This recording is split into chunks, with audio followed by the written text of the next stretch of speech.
సహాయం చేసేవాడు నా వల్ల కాదని చేతులు ఎత్తేసి త్వరలో ప్రయోజనం లేదు. ఓ మానవ జీవితం అన్నా కష్టాలు లేకుండా ఉంటాయా? ఎవరికి తగ్గ కష్టాలు అడగదు. అందరికీ ఒకే జీవితం ఉండదు, ఒకే కష్టం ఉండదు, ఒకే అనుభవం ఉండదు, ఒకే నిర్ణయం అంతకట్టు. సరే, అది జ్ఞాన దృష్టితో మనం నిదానంగా మనం రేడియోని ఎట్లా ట్యూన్ చేస్తాం, ఓ టీవీని ఎట్లా ట్యూన్ చేస్తాం, అట్లా మన మనసుని జాగ్రత్తగా ట్యూన్ చేస్తాం. అంటే సులభంగా తెలుస్తుంది. ట్యూన్ చేయడమే కష్టం అంతే. సరిగ్గా ట్యూన్ చేస్తే మీ రేడియో సెట్ని ఈజీగా పలికేస్తుంది.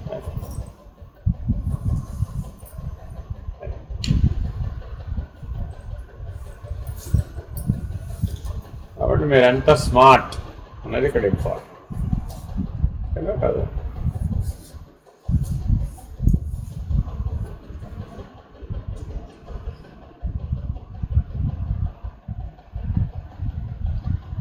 మీ అందరికీ వంట వచ్చని చెప్పాలంటే ఒక పరీక్ష ఉంది. అవునండి, ఏంటో పరీక్ష తెలుసా మీకు? వంకాయకి చెక్కు తీయడం రావాలి.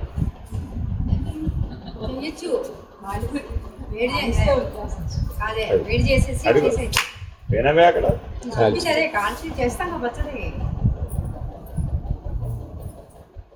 ఎంతసేపట్లో స్ఫురించింది? ఎంతసేపట్లో స్ఫురించింది? అనుభవంలో ఉంటే. లేకపోతే వంకాయకి దగ్గర పీలర్తో ఎలా ఈయన ఆలోచించాడు, ఎలా పీలర్తో ఎలా చేయాలి? వంకాయకి చెక్కేలా తీయలేదు. రాదు రాదు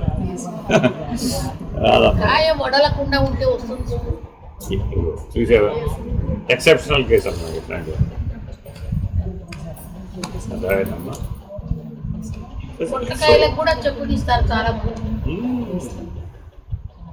అదమ్మా అంతే.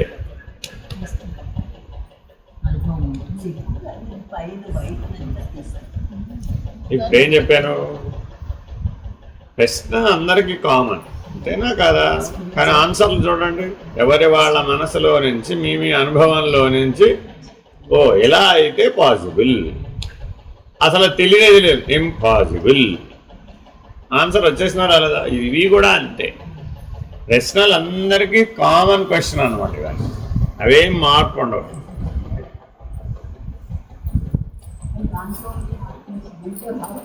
వస్తుందమ్మా, అదే చెప్పేది నేను. తెలివి ఎప్పుడు ఒకటేనమ్మా, గుర్తుపెట్టుకోండి. తెలివి వేరువేరుగా ఉండనే ఉండదు. కాకపోతే ఏంటంటే మీరు ఆ రంగంలో ఉన్న తెలివితేటల్ని ఈ రంగంలో ప్రవేశపెట్టడంలో. రేడియో ట్యూన్ చేసినా, టీవీ ట్యూన్ చేసినా రెండు ఒకటే. కానీ రేడియోని మీరు రిమోట్తో ట్యూన్ చేయరు కదా, ఇట్లా మాన్యువల్గా ట్యూన్ చేస్తారు. ఒకప్పుడు టీవీ ట్యూనర్లు కూడా మాన్యువల్గానే ఉండేవి, ఇప్పుడు రిమోట్ వచ్చింది అంతే. That's the only difference. ఒకప్పుడు రిమోట్ లేని వాళ్ళు ఇప్పుడు రిమోట్తో జీవితం గడపడం రాలా. ఎలా నేర్చుకున్నారమ్మా? ఒకప్పుడు స్మార్ట్ ఫోన్ లేని జీవితం, ఇప్పుడు స్మార్ట్ ఫోన్తో జీవించగలరు. మీరు ఏ మార్పు అయినా స్వీకరించగలరు, అందులో ఏం సందేహం, మార్చుకోగలరు. కానీ కొద్దిసేపు స్ట్రగుల్ ఉంటుందన్నమాట. అదే తెలుసు, చేస్తూ ఉంటే తెలుసు. ఇప్పుడు ఏం చెప్పావు? వంకాయకి చెక్కు తీయచ్చు పేలతో అమ్మ, అంతే. శివకుమార్ గారికి ధైర్యం వచ్చింది, రేపు బెంగళూరు వెళ్ళిన తర్వాత ముందు ట్రై చేస్తాయి. ఈ కాల్చిత ఇదంతా ఎవరు పడతారు? టకటక బీరకాయ తీసినట్టుగా వంకాయకి పేలతో ఇక్కడ చేస్తే మీ అందరి మధ్యలో మళ్ళీ పెద్ద ఇమేజ్ డ్యామేజ్ వస్తుంది. సరిగా రాలేదు నా అనేది ఉంటే కాదు, అది నేను నాదంటే ఇమేజ్ డ్యామేజ్ వస్తుంది. ప్రతి ఎప్పుడో గుర్తుపెట్టుకోండి, మనలో ఎన్నో ఉంటాయండి. మీరు ఎందుకు ఎక్స్పెరిమెంట్ చేయరు? లైఫ్ ఏం మీకు ఛాన్స్ ఇవ్వలేదా? చిన్న ఎన్నోసార్లు ఇచ్చింది. అప్పుడు మీకు వేరేది ప్రధానం అని అనిపించింది. అవసరం ఉండటం లేకపోవడం అనే దాన్ని బట్టి ఉండదండి, ప్రాధాన్యతా క్రమాన్ని బట్టి మీరు ఎక్స్పెరిమెంట్ చేస్తారు అంతే తప్ప మీ జీవితం ఏమీ మీకు అవకాశాలు ఇవ్వకపోలా. అప్పుడు ప్రధానం మీకు అది అంతే, అంతవరకే వాడారు. ఇప్పుడు అవన్నీ అప్రధానం అయిపోయినాయి కాబట్టి ఇప్పుడు దీనికి వాడడానికి ట్రై చేస్తున్నారు. వెరీ ఇంకా అంతకుమించి తెలివి అన్నిటికీ ఒకటేనా. అందుకని సూర్యుడు వేరే, ప్రకాశం వేరే, తెలివి వేరే అంటారేమిటి? అలా ఎలాగా? వంట చేస్తే సూర్యుడు వేరే, స్కూల్కి వెళ్తే సూర్యుడు వేరే, పనిని బట్టి సూర్యుడు మారిపోతాడా? మారడు కదా. కాబట్టి మనలో ఉన్న తెలివితేటలు ఎప్పుడూ మిమ్మల్ని నడిపించేది ఎప్పుడూ తెలివితేటలు.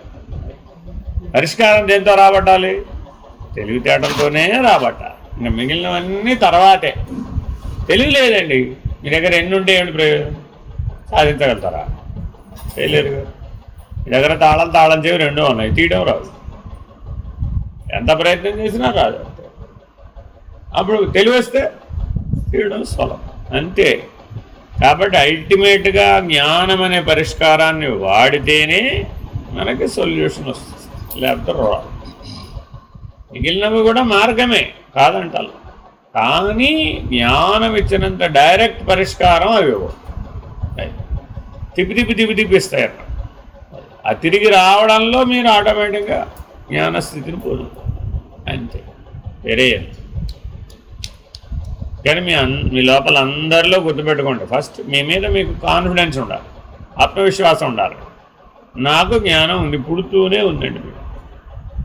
మీరేం ప్రత్యేకంగా తెచ్చుకునేది కాదండి. ఇది బాగా మొట్టమొదటి మీకు స్మరణలో ఉండాలి. ఆత్మజ్ఞానం అంటే ఎక్కడి నుంచో కొత్తగా తెచ్చుకునేది కాదు, ఎవరు అప్పించేది కాదు. అర్థమైందండి? మీ మానవుడు పుడుతూనే వీడిలో ఉందమ్మాయి, కాకపోతే ఎక్కడో ఉంది అది, 7 అంతస్తుల మేడలో ఎక్కడో ఉంది. ఒక చిన్న వస్తువుని 7 అంతస్తుల మేడలో పోగొట్టుకున్నారండి, ఏం చేస్తారు?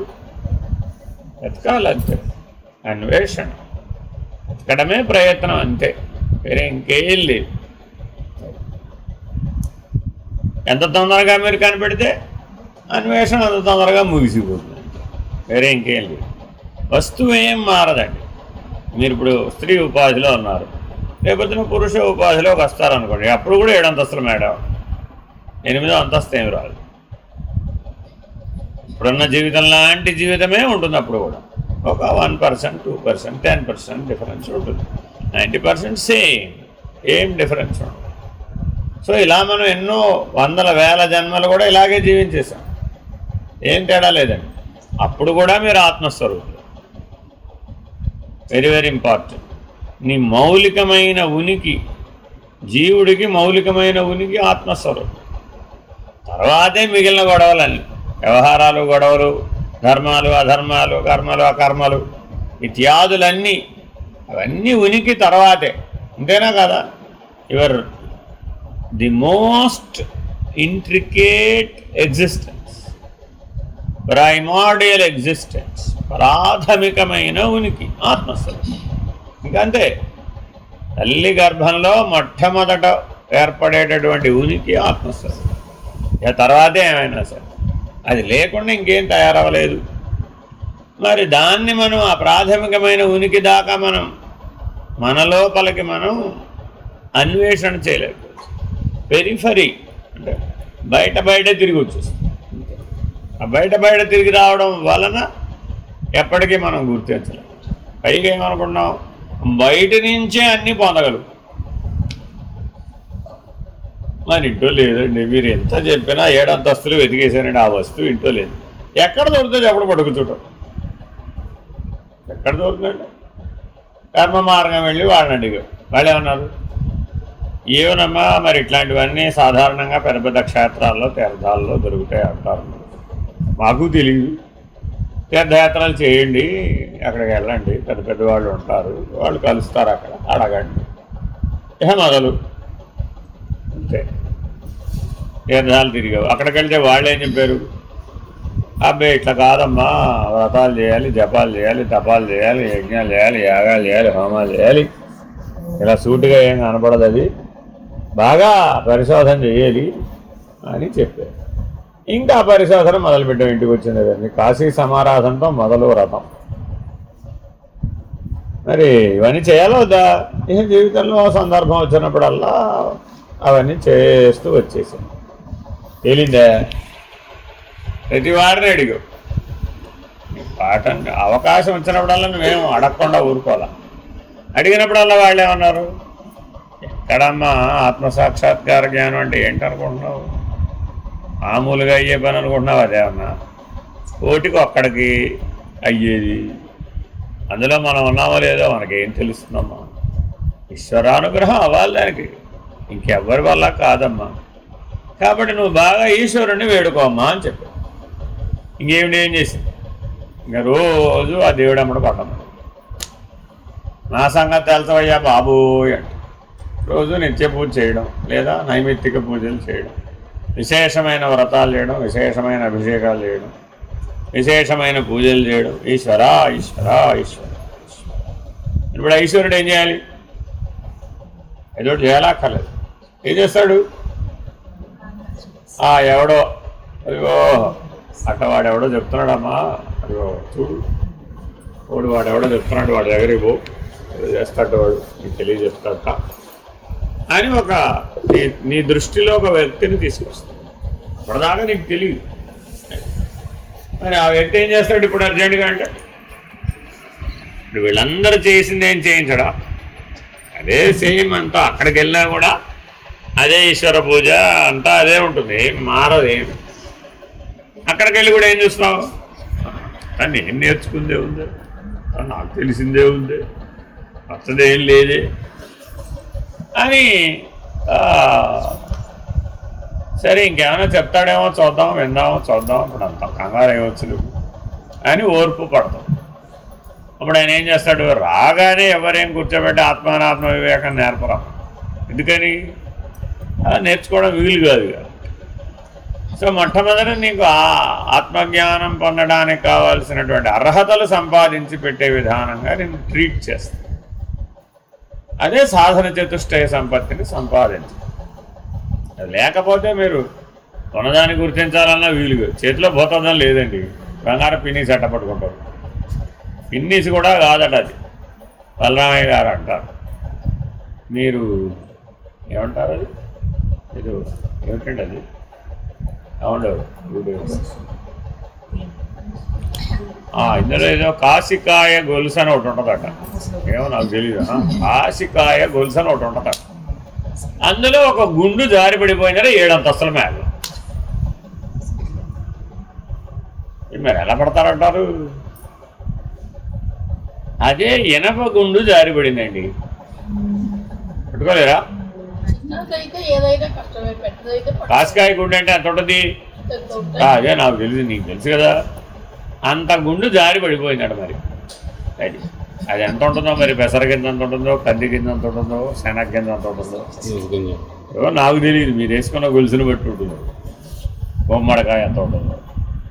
గుమ్మడికాయ ఎంత ఉండే అవకాశం లేదు అది. సో ఓవరాల్గా 7 అంతస్తుల మేడలో ఒక బంగారపు గుండు జారిపోయిందండి, లేదు ఒక ఇనప గుండు జారిపోయిందండి. మీరు ఎలాగలా వెతికి పడతారు. సో అప్పుడు ఏం చేస్తారు? బాగా మీకు 7 అంతస్తుల మేడ గురించి బాగా పరిచయం చేస్తారు. ఇట్లా కాదమ్మా, ఇది ఇట్లా కాదు విధానం, ఒక పద్ధతి ప్రకారం వెతకాలి. అన్ని ఇంట్లో ఉన్న వస్తువులన్నీ పడేసానండి, అన్నీ చంద్రవందర చేశానండి, ఇల్లే పడేసానండి అంటే ఈ మోడల్స్ అక్కడేం కలిగి క్రమమైన పద్ధతిలో వెతకాలమ్మా. 5-5-25 పద్ధతి అవుతుంది అని ఒక పద్ధతి చెప్పి ఆ పద్ధతి ప్రకారం వెతుక్కుంటూ వెళితే ఇది కాదు అంటవేగా. వెతకడం ఏమిటి? ఇది కాదు అంటవే. గరిటెలు ఇది కాదు, పాత్రలు ఇది కాదు, ఇంకా అట్లా ఏవో పప్పులు ఉప్పులు అవి ఇది కాదు, ఏదో సోఫాలు కుర్చీలు ఇది కాదు. ఇలా స్థూలం అంతా ఇది కాదు అనేసామండి. తేలిక అయిపోలే. ఇప్పుడు ఎక్కడ వెతకాలి? సూక్ష్మంలో వెతకాలి. ఎందుకని? కుర్చీలు సోఫాల్లో బంగారం కూడా ఉంటుందంటారా? దాని రోజు అక్కడే కూర్చుంటావు, అది అక్కడెక్కడో చిన్న మూల అక్కడెక్కడో ఇరుక్కుంటుంది. చూసుకోండి మీరు కావాల్సి. మరి ఏం చేయాలి? ఇప్పుడు అక్కడ ఇరుక్కుంటే సోఫా విరక్కొట్టేస్తే బాగా కాదు. నేను ఇక్కడే కూర్చున్నానండి బాబు, ఇక్కడే దీని మీదే పడింది అంటుంది. పైన కింద పడేస్తుంది, బెడ్ తీసి కింద పడేస్తుంది. ఎన్ని పడేసినా కనపడలేదు. అదిగో అదేంటి దీన్ని ఏమంటారు, కోడు. ఆ కోడుకి మధ్యలో అక్కడ గ్యాప్ ఉంది, అందులో ఇరుకు. నీకు ఎలా తెలుసు?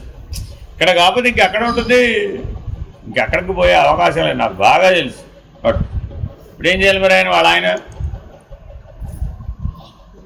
ఆయనకు వచ్చినాయి కష్టాలు. ఆయనకి తీరిక లేదనుకోండి, ఏం చేస్తాడు? అలాగే చూద్దాం, చేయి ఖాళీ అయినప్పుడు అలాగే చూద్దాం.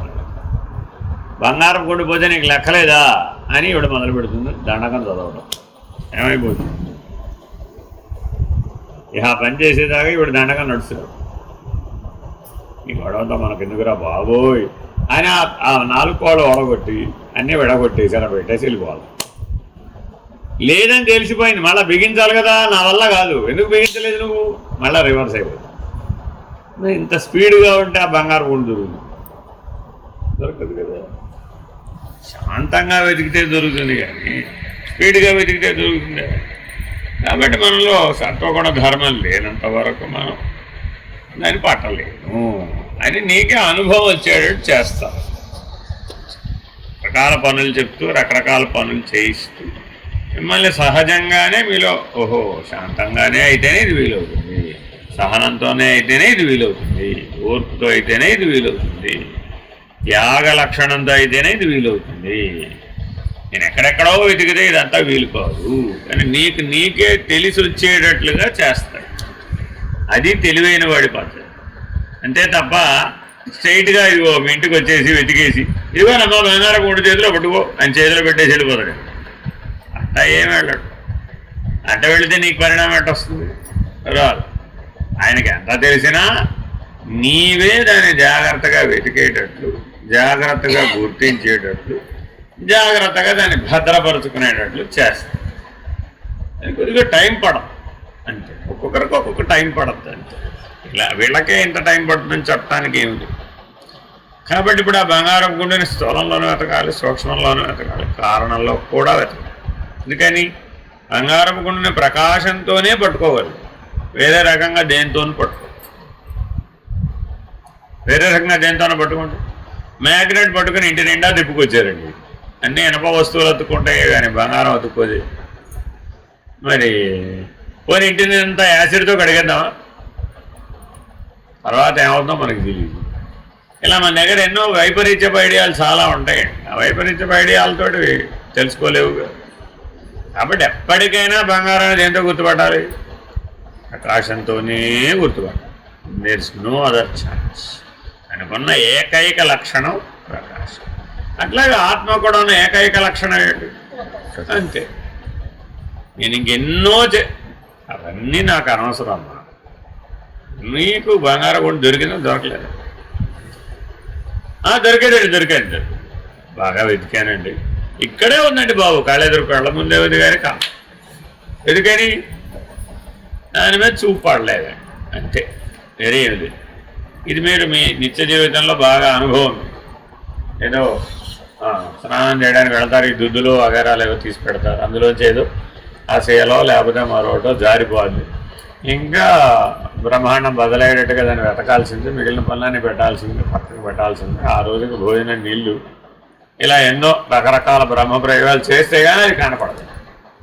ఎందుకని వేరే పనిలో పడితే ఇది ఈ పని పోతుంది. పైగా డిస్టర్బ్ చేస్తే అది ఏ మూలకో పోతుంది. పెద్ద చిక్కి అంటే ఇల్లు కూడా పడవదండి వీడు. ఎందుకని ఇల్లు ఉడిస్తే ఈ చీపురుతో ఇట్లా ఉన్నది అనుకోండి, ఇక్కడ ఉన్నది కాసే వీళ్ళు అక్కడ పడుతుంది. ఇంకా దాన్ని వెతకడం బ్రహ్మ వల్ల కూడా కాదు, ఇదేనా కాదా? పైగా ఏం చేస్తుంది, కసు ఓడవదు, అది తీసుకెళ్ళి చెత్తపొట్లో వెయ్యరు. పొరపాటును ఒకవేళ ఇది గుర్తించకుండా ఇంటి పని అమ్మాయి ఊడి చేసి కనుక వేసేసిందే అనుకోండి, ఇక దానికి అక్షంతలు ఎన్నైనా పడవు. నేను చెప్పకుండా నేను ఎవరు ఇల్లు ఓడవమన్నారు.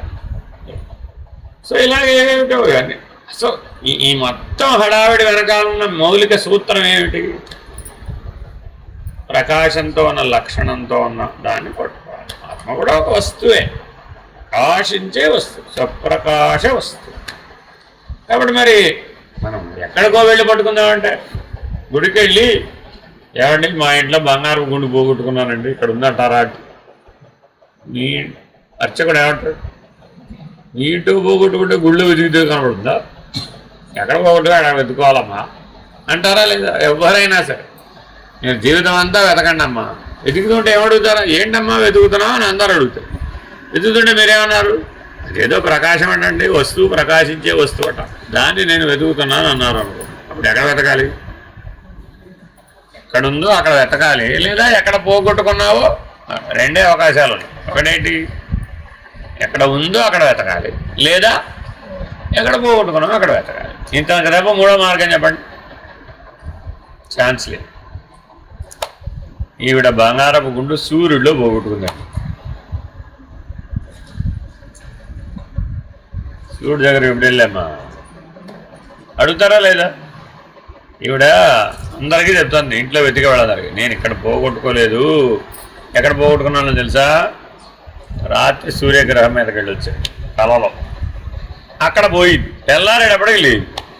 కాబట్టి నేను ఎక్కడ పోగొట్టుకున్నాను? సూర్యగ్రహం మీద పోగొట్టుకున్నాను. ఎవరైనా ఇప్పుడు సూర్యుడి మీదకి వెళ్ళి ఎదిగితే సర్లే అయితే వదిలేసి, రాత్రి కళలో సూర్యుడి మీదకి వెళ్ళినప్పుడు పోగొట్టుకుంటే ఇళ్ళలో వెతికితే కనపడుతుంటావా? మళ్ళీ ఏం చేయాలి ఇప్పుడు? అమ్మ రాత్రికి నిద్రపోతావు కదా, మళ్ళీ రాత్రి కళ్ళలో వెతికమ్మా తల్లి, గ్యారెంటీగా కాను. ఎందుకని? కళలో వార్త అదేనండి. కాబట్టి మనం వెతకడం ఇక్కడ కూడా వెతుకుతున్నాం సమీ, వదిలిపెట్టలేదు ఈవిడ. ఇళ్ళలో కనపడకపోతే వదిలేసింది ఏమిటి? ఇక్కడ కూడా ఏం వదిలిపెట్టాల, కళలో కూడా వెతుకుతూనే ఉంటాం. ఇక్కడ కూడా కనపడవచ్చు, అక్కడ కూడా కనపడకపోవచ్చు. సరే, ఈ వెతుకులాట వలన అలసిపోయిన తర్వాత ఏం చేయాలి మరి? వెతుకులాటలో అలసిపోతే ఏం చేయాలి? పర్మిషన్ ఇవ్వాలి కదా మరి. బంగారపు వస్తువు పోతే నిద్ర పడుతుందమ్మా ఎవరికన్నా? పడుతుందా? పోతే పోయిందిలే అనుకోని హాయిగా పడుకుంటామండి. రాత్రంతా నిద్రే పట్టలేదండి బాబు. ఇప్పటికీ ఆలోచిస్తూనే ఉన్నా నిద్రపోతూ కూడా. అప్పుడు మరి నీ కారణ శరీరమైనటువంటి నిద్ర నీకు ఆనందాన్ని ఇవ్వలేదే. రోజు పోయే నిద్ర ఆ రోజు నీకు నిద్ర సరిగా ఆనందాన్ని ఇవ్వలేదే. ఎందుకని? ఓ తీవ్రమైన ఆలోచన నిన్ను ఆనందాన్ని పొందనివ్వకుండా అడ్డుపడుతుంది. అంతేనా కాదు? మరి ఆనందమయ కోశాన్ని విడవాలంటే ఒక తీవ్రమైన ఆలోచనను దానికి జోడించాలి. ఆ తీవ్రమైన ఆలోచన ఏమిటి?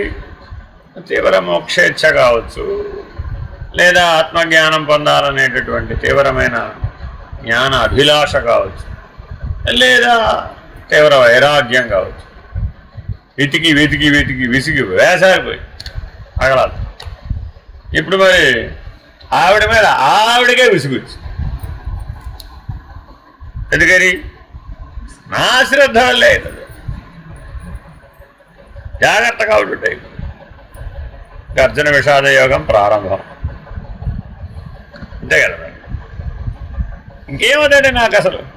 నేను ఇంకేం ఆభరణాలు కొనుక్కోను. ఎందుకు అసలు జాగ్రత్తగా పెట్టుకోలేదని నాకు ఎందుకు గొడవ? కొన్నామని కూడా ఎవరికైనా ఇచ్చేస్తాను. అసలు విషాద యోగం యొక్క తీవ్రత పెరుగుతుంది.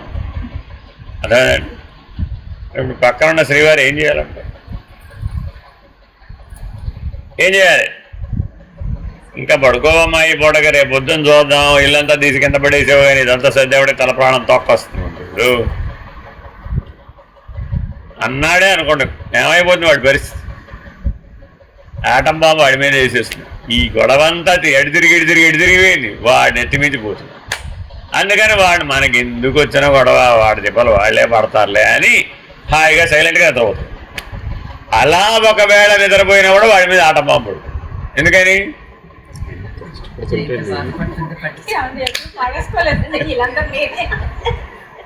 ఎప్పుడు ఇది గుర్తుపెట్టుకోండి. నేను ఏ ఒక్కరిని ఉద్దేశించి చెప్పనండి, మీరు మర్చిపోకూడదండి. అసలు మీరు ఎప్పుడు గుర్తుపెట్టుకోండి, నేను ఏ ఒక్కరిని ఉద్దేశించి చెప్పనండి. మీ జీవితాలలో అత్యంత విలువైన వస్తువు పోగొట్టుకునే నాడు మీరు ఇలాగే ఉంటారు. గుర్తుపెట్టుకోండి. ఈ లక్షణం మీకు మృత్యువులైన వస్తువు. ఒకవేళ మీ జీవితం అంతా మీరు లాభం లేదనుకోండి, అప్పుడు ఈ వస్తువుని మీరు అప్పుడు వెతకాలనుకుంటారు. మృత్యుకాలంలో వెతకాలనుకున్నారు. 50 ఏళ్ళుగా వెతుకుతున్నారండి, కంట్రోల్ ఎదుర్కో. అంటారు. ఇప్పుడు ఆయన ఏం చేయాలి? మృత్యు ఏం చేయాలి? ఏమిటి సొల్యూషన్? ఏమో ఎప్పుడో చిన్నప్పుడు పోయిందమ్మా. ఆవిడకి 8 ఏళ్ల వయసు అప్పుడు ఆ చెవి దుద్దో లేకపోతే ఇంకోటో పోగొట్టుకుంది. 80 ఏళ్ళు వచ్చింది, అయినా సరే వెతకడం ఆపలేదు. మృత్యువు కూడా వచ్చింది. అంతే మరి, మీ స్మృతిలో లేదేమిటి? ఏమిటోనయ్యా బాబు, నువ్వు వచ్చావు నాకు అర్థం కాదు, అన్నీ నీకు తెలుసాట. చిన్నప్పుడు ఎప్పుడో 8 ఏళ్ళకి నా బంగారు గుండు పోగొట్టుకున్నాను, నీకేమని తెలిసి చెప్పబోయే బాబు. ఈ తెలివిలో అడగవు. అపస్మారకం. మృత్యు వచ్చే ముందు ఏమొస్తుంది? అపస్మారకం. అప్పుడు మనలో ఉన్నటువంటి స్మృతి బాగా పనిచేస్తుంది. అప్పుడు మీరు పర్ఫెక్ట్గా అడుగుతారనమాట. పైగా ఎవరిని అడుగుతారు? మృత్యుదేవతని. ఆయన ఏం చెప్తారండి? చెవి దుద్దులు పోగొట్టుకున్నానండో, అయితే బంగారం గుండు పోగొట్టుకున్నా. ఎప్పుడు 8 ఏళ్ల వయసులో. మృత్యు ఎప్పుడు వచ్చింది? 80 ఏళ్ళకి వస్తే మరి ఎప్పుడే తల్లి గర్భంలో కూడా వస్తుంది. 800 జన్మల వెనకాల కూడా వస్తుంది. అదే యోగ వాసిష్టం. అది వస్తే అప్పుడు ఏం చేయాలి? మరి మృత్యుదేవత ఏం చేయాలి? ఆయనకున్న నియతి ఏమిటి? నీకు ఎట్టి స్మరణ కలిగితే అట్టి జన్మ ఇవ్వడమే ఆయన పని. అంతే, ఇంకేం లేదండి. అంతే. ఓ నీకు బంగారం మీద అపేక్ష బాగా ఉందా? వచ్చే జన్మకి కంసాలిగా జీవించు. భో ఏమో ఏదో ఒకటి ఏ పేరన్నా పెట్టుకో. నీ గుణధర్మాన్ని బట్టి, నీ పుణ్యాన్ని బట్టి నీకు అక్కడికి ఇచ్చేస్తాడు లింక్. అర్థమైందండి? కొద్దిగా తేడా ఉందనుకోండి, బంగారపు గనిలో కార్మికుడివి.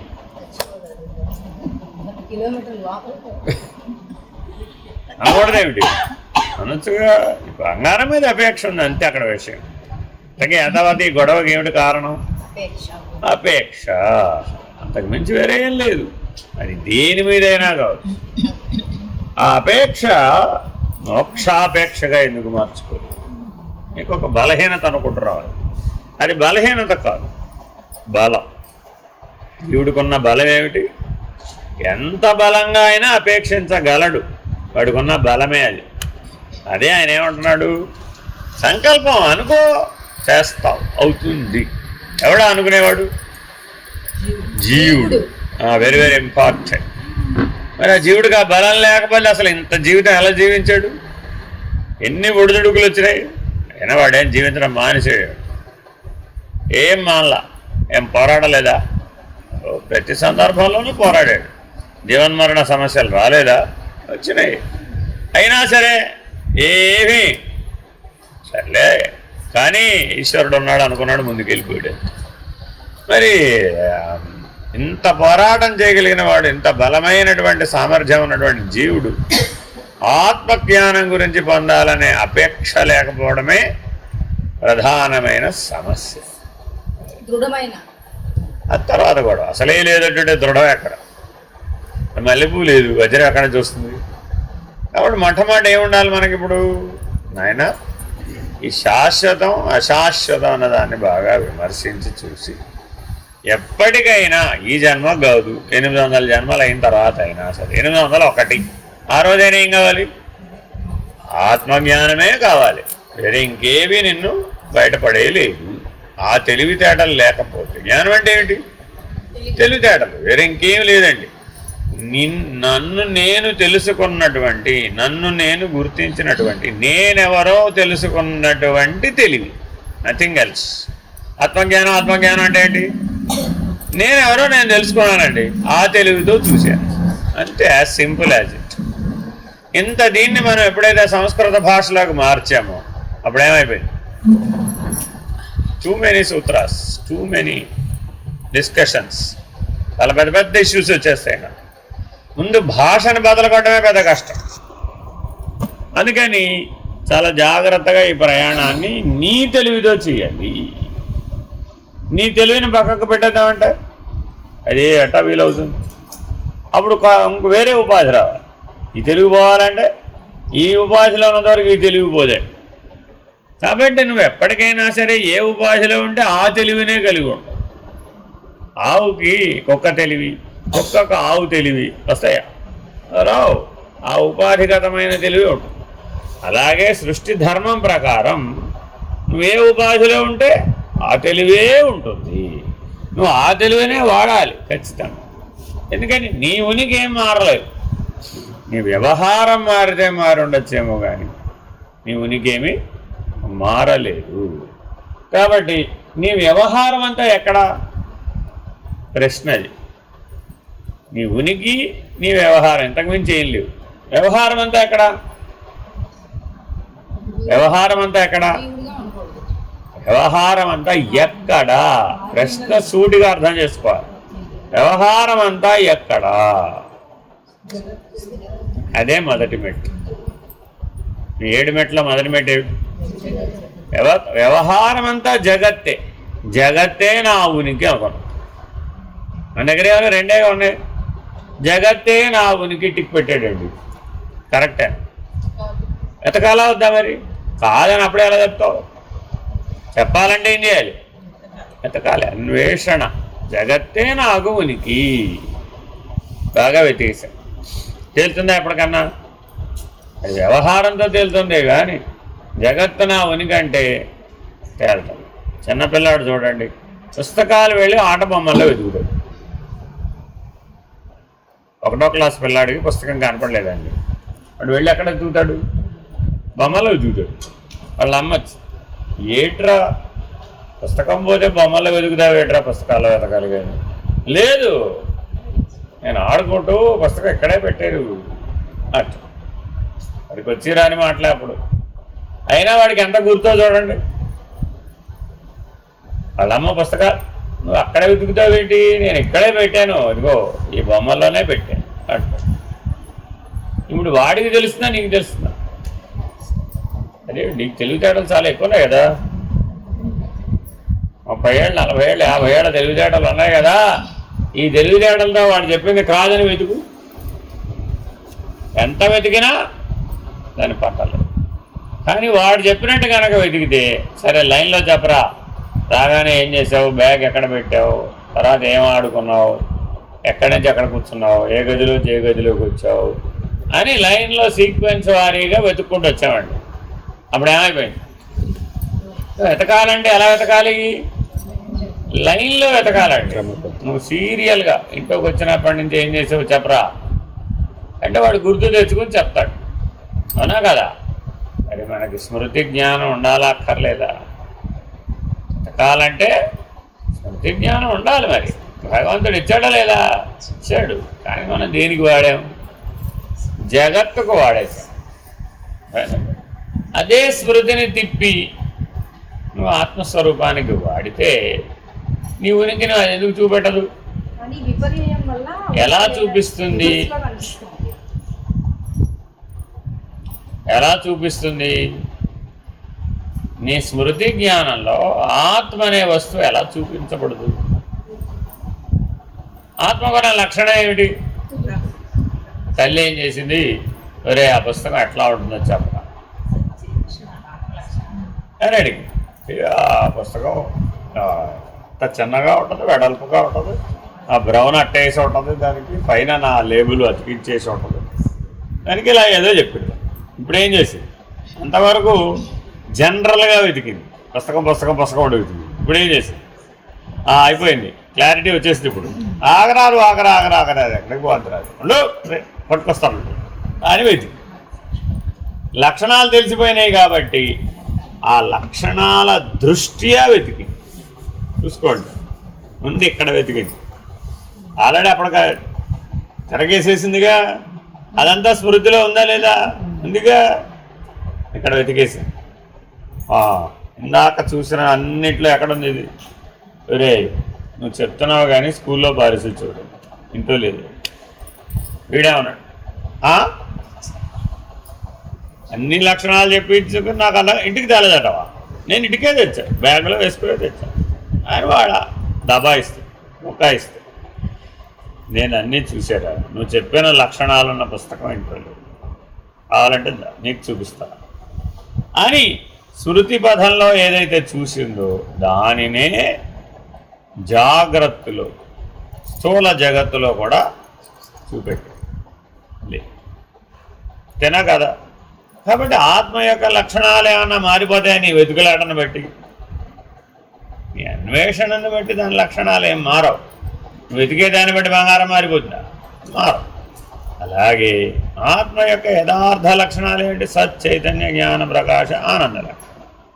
ఈ లక్షణాలు స్థూలంలో అయినా అంతే, సూక్ష్మంలో అయినా అంతే, కారణంలో అయినా అంతే, మహాకారణంలో కూడా అంతే. కాకపోతే వేరియేషన్, కొద్దిగా భేదం. అంటే అర్థం ఏంటి? మహాకారణం అంతటా అదే ఉంది, మరోటి లేదు. కాబట్టి కనిపెట్టడం వెరీ ఈజీ. క్రమేపీ తగ్గిపోయింది కిందకు వచ్చేసాక, అర్థమేనండి.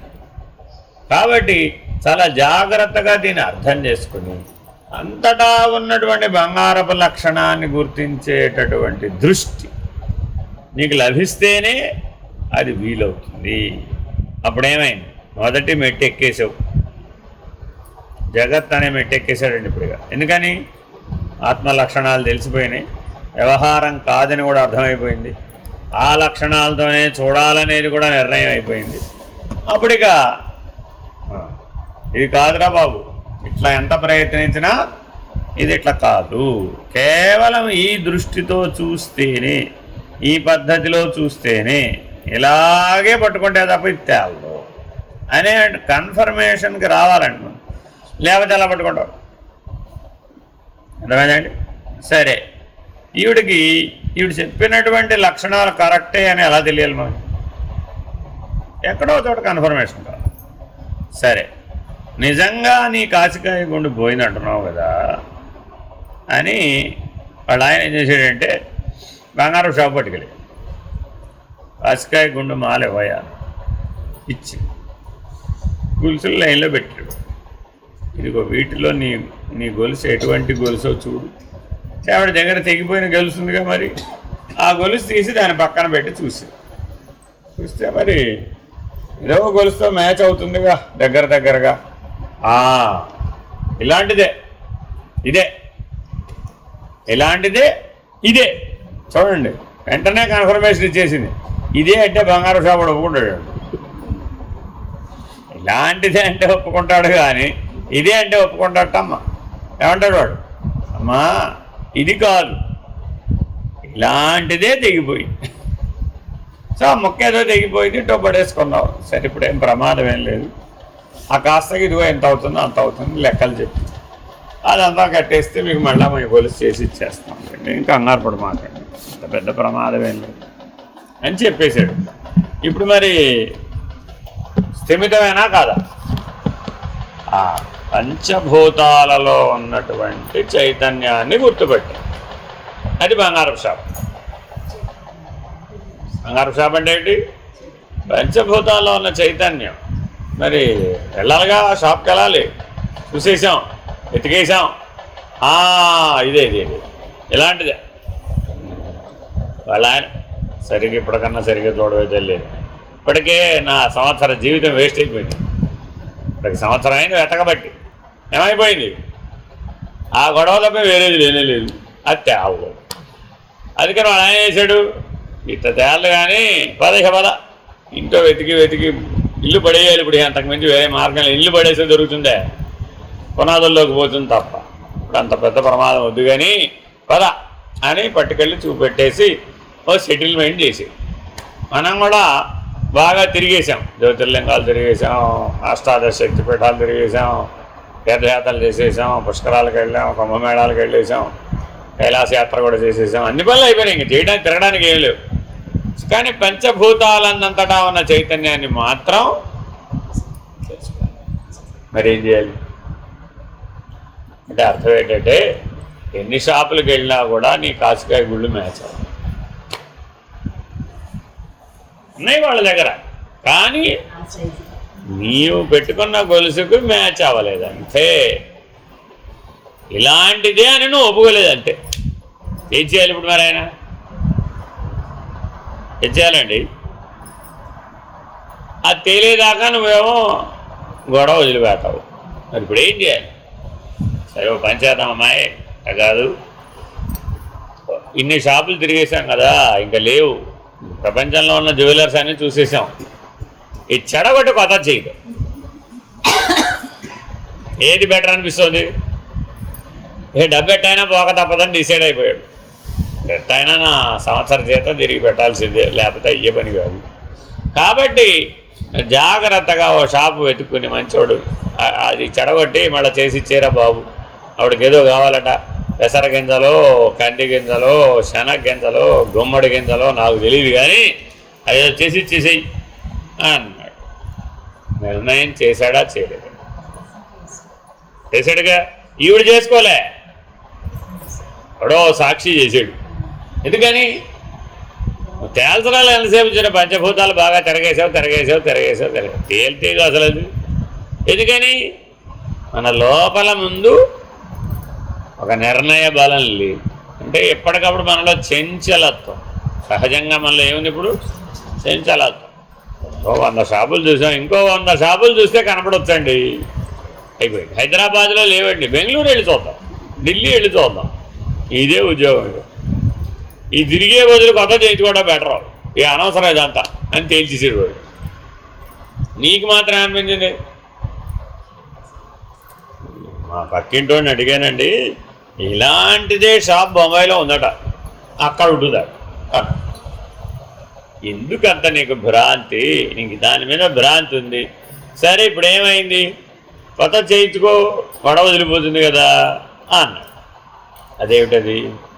పంచభూత విలాసర. ఏమిటండి అదంతా? Play of the 5 elements. బంగారం ఎక్కడ తేవాలి? పంచభూతాల్లో లేని ఎక్కడ తెస్తావు? తేలేవుగా. కానీ ఆత్మ చైతన్యం అనేది పంచభూతాలలో భాగంగా ఉందా, వేరుగా ఉందా? భాగంగా ఉందా, వేరుగా ఉందే? భాగంగా ఉందా, వేరుగా ఉందే? అంతటా ఉందంటే పంచభూతాలు అంతటా ఉందనేగా అర్థం. 6వ భూతం అని చెప్తాడండి, చెప్పడానికి లేదుగా. కాబట్టి చాలా జాగ్రత్తగా ఎప్పుడైతే మనం గమనించామో అప్పుడేమైపోయింది? ఓకే, డన్, సరేనండి, ఆర్డర్ ఇచ్చేద్దాం. ఆర్డర్ ఇచ్చేసాం, వచ్చేసింది కూడా. ఇప్పుడైనా కాస్త జాగ్రత్తగా పెట్టుకో అని అంటాడా అనడా? కొత్త గొలుసు తెచ్చుకున్నావమ్మా, ఆయన ఏమంటాడు? మళ్ళా భార్యమంటాడు, ఏమంటాడు? కొద్దిగా జాగ్రత్తగా పెట్టుకోమ్మా, 1 సంవత్సరం నుంచి దీంతోనే తగదా, ఈసారి జాగ్రత్తగా పెట్టుకో అన్నాడు. వేళా విశేషం బాగుండి పోయిన వస్తువు దొరికేసింది, కొత్త గొలుసు తెచ్చుకో.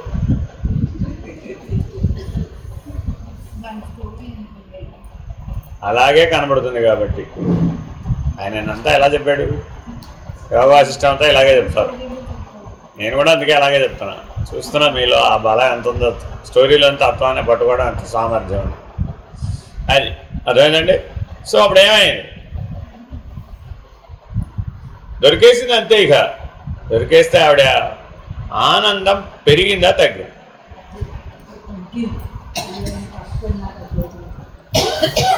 ఆనందం పెరిగిందా తగ్గింది? ఏమో నాకు తెలియదు. కొత్త గొలుసు కొనుక్కుందండి, ఇంటికి తెచ్చుకుందండి. మొత్తానికి ఆ రోజు ఎక్కడ నుంచో మెరిసింది, అక్కడెక్కడో మెరుస్తోంది అనుకుంది, వెతికి చూసింది, ఆ మెరిసింది బయటికి తీసింది, విరిగిపోయిన మొక్క దొరికేసింది.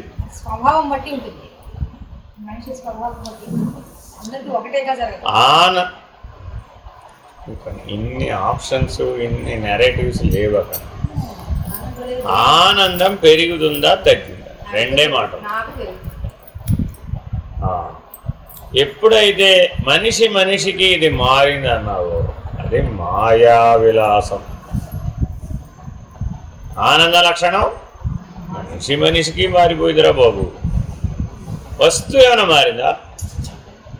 కొత్త వస్తువులోనూ ఆ బంగారమే, పోయిన వస్తువులోనూ ఆ బంగారమే, దొరికిన వస్తువులో కూడా ఆ బంగారమే.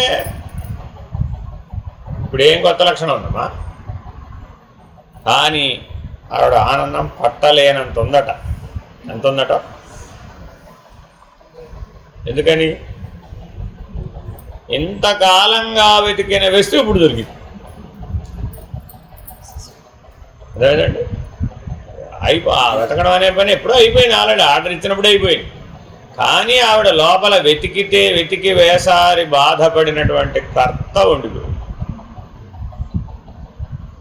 కష్టపడ్డాను తెలుసా దీనికోసం, వెతుకుతూనే ఉన్నాను సంవత్సరాలు.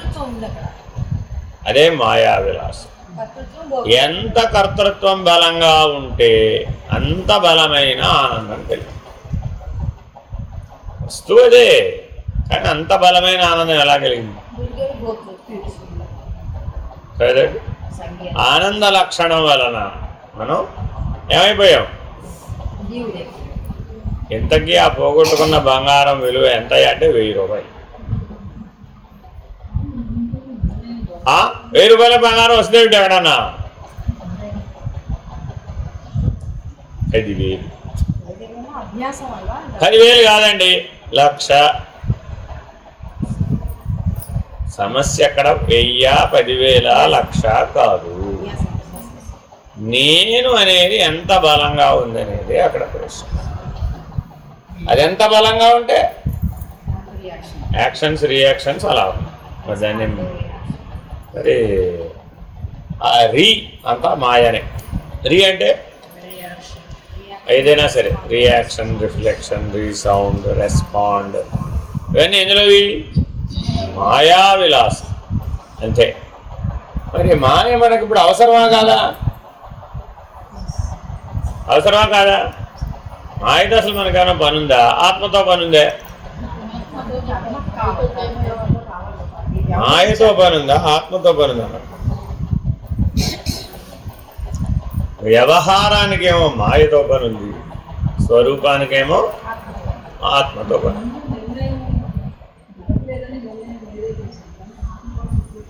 అదే కదమ్మా, వెతికాడు ఆత్మనే జ్ఞానాన్ని పొందలేకపోయాడు.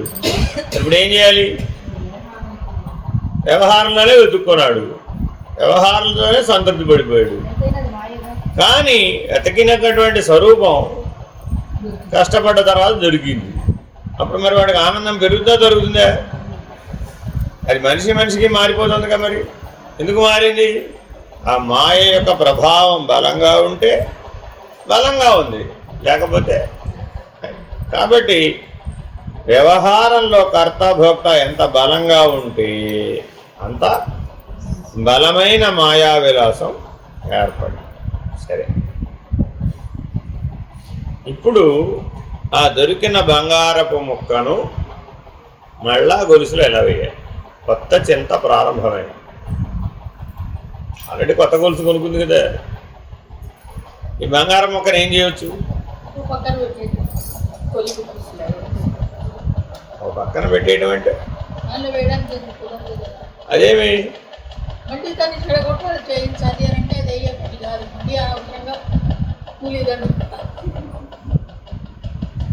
అంటే మళ్ళీ వ్యవహారం దృష్ట్యా చూసామా, ఉనికి దృష్ట్యా చూసామా?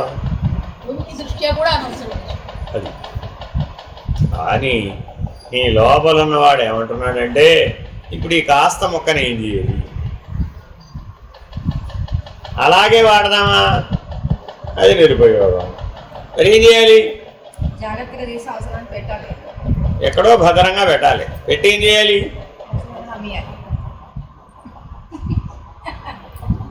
ఉపయోగించాలి.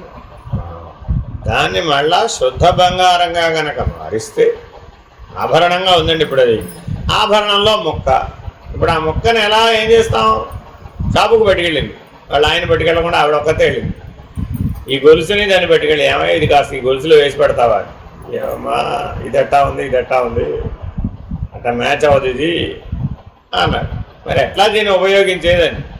పని చేయించుకోండి, మీరు మా దగ్గర ఉంగరం చేయించుకోండి, ఈ బంగారాన్ని పట్టుకెళ్ళి ఆ ఉంగరంలో వేసేయచ్చు అన్నాడు. అలా కుదురుతుందా?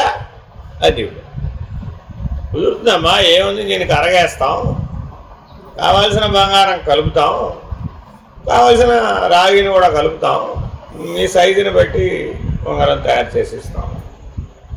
అయితే ఇంకో 5,000 10,000 పడుతుంది. మామూలుగా అయితే 20-30 పడుతుంది. మీకు ఇచ్చారు కాబట్టి, మీరు మాకు బాగా తెలిసిన వాళ్ళు కాబట్టి 5,000 కాకపోతే 4,000 వేసుకోండి అన్నాడు. మనకేమనిపించింది? కొత్త ఉంగరం కూడా వచ్చేసి గొలుసుతో పాటు ఉంగర యోగం కూడా ఉందిరా బాబు. మనకి రాతలో ఉన్నది ఎక్కడికి పోతుందండి?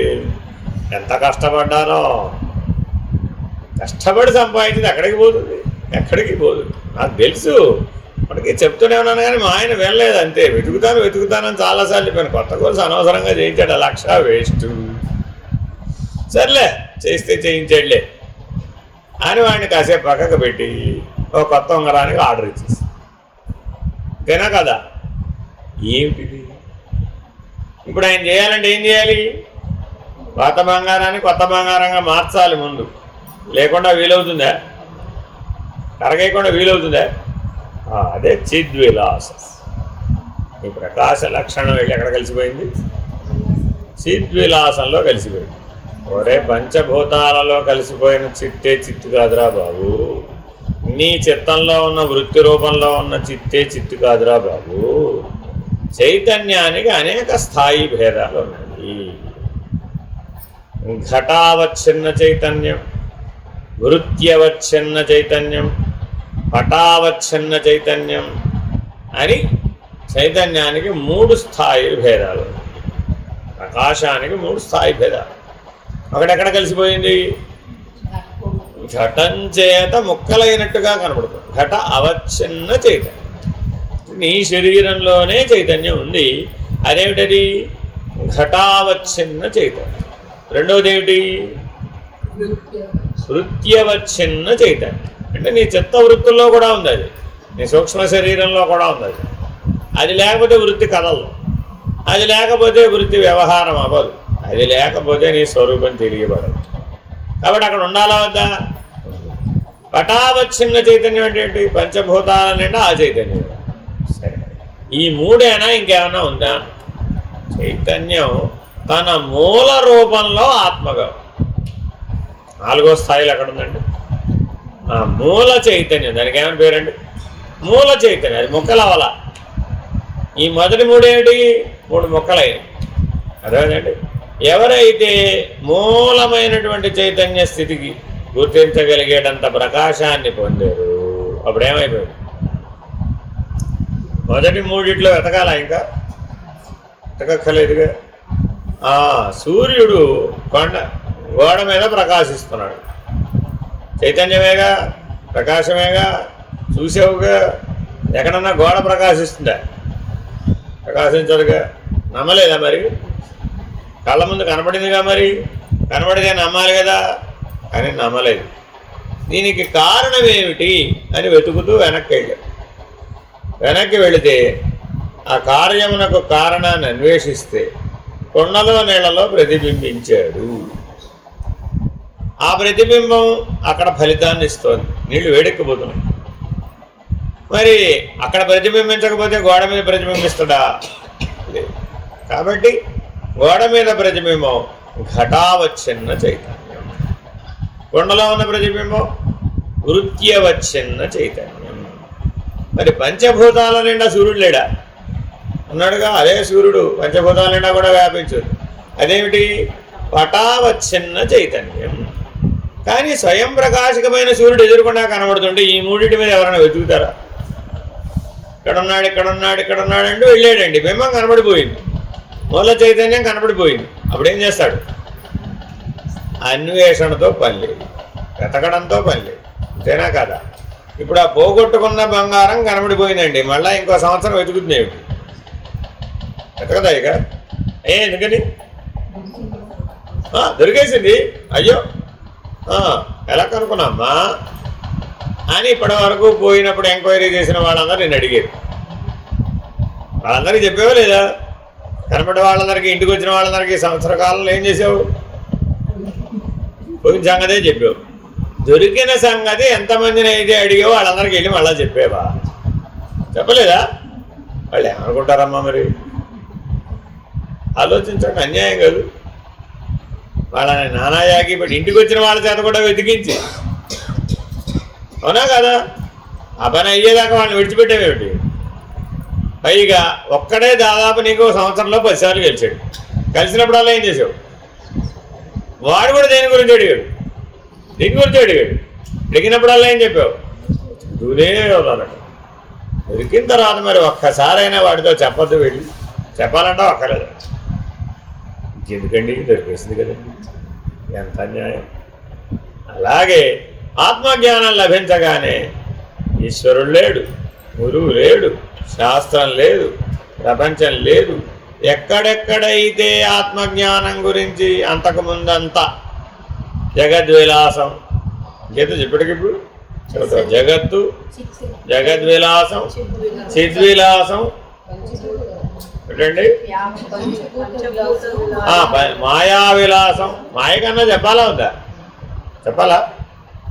వెళ్ళి పూజా మందిరంలోకి వెళ్ళి దేవుడా నీ యొక్క ప్రతిభా పాఠవాల వల్లే దొరికింది అని చెప్పేవేమిటి? నేను ఎంత కష్టపడి వెతికి పెట్టానో తెలుసా దాన్ని అన్నాడు. అప్పుడు ఏమైపోయింది? అంతకుముందు చెప్పినవి ఏమీ లేవు. జగత్తు లేదు, పంచభూత విలాసం లేదు, మాయా విలాసం లేదు, చిద్విలాసం కూడా లేదు ఇప్పుడుగా. ఎందుకని? దొరికేసింది కదా. ఇప్పుడు సూర్యుడు కనపడిన తర్వాత ఎప్పుడూ సూర్యుడి మీదే దృష్టి పెట్టడం కరెక్ట్ అంటావా? మళ్ళా మిగిలిన వ్యవహారం మీద అంతటా పెట్టడం కరెక్ట్ అంటావా? అంతేనా కాదు? కానీ మరి మనకి రోజు భోజనం రాదే. ఇప్పుడు సూర్యుడు చూస్తూ కూర్చుంటే అన్నం ఎవరు పెడతాడా? పొద్దున్న లేచిన మొదలు రాత్రి నిద్రపోయే వరకు బయటికి వెళ్ళి కూర్చుని సూర్యుడినే చూస్తూ కూర్చుందండి ఈవిడ. అక్కడ ఆయన ఏమన్నాడు, ఏమమ్మా ఈ పూటకి ఏమైనా ఉందా ప్రసాదం?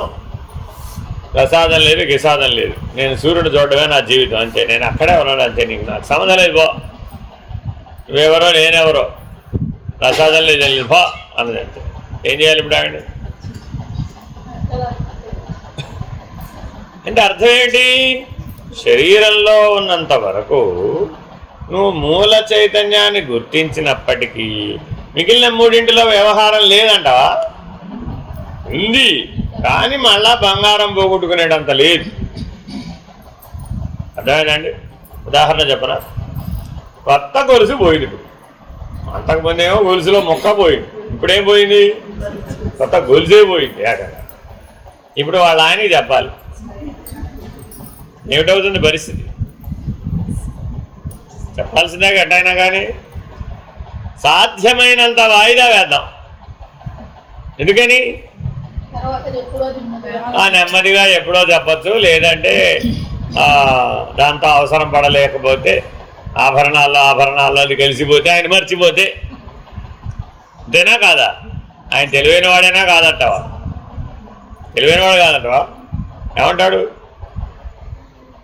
అన్నదాకా నానా యాగి చేసి ఆ గొలుసు చేయించావు కదమ్మా, ఏమైపోయిందా గొలుసు? ఎక్కడ వేసుకున్నట్టు కనపడలేదు, ఎక్కడ దాచెట్టావు, లాకర్లో పెట్టావా, లోపల పెట్టావు, అది నిన్ననే పోయింది అని దేవుడు చావు కబురు చాలక.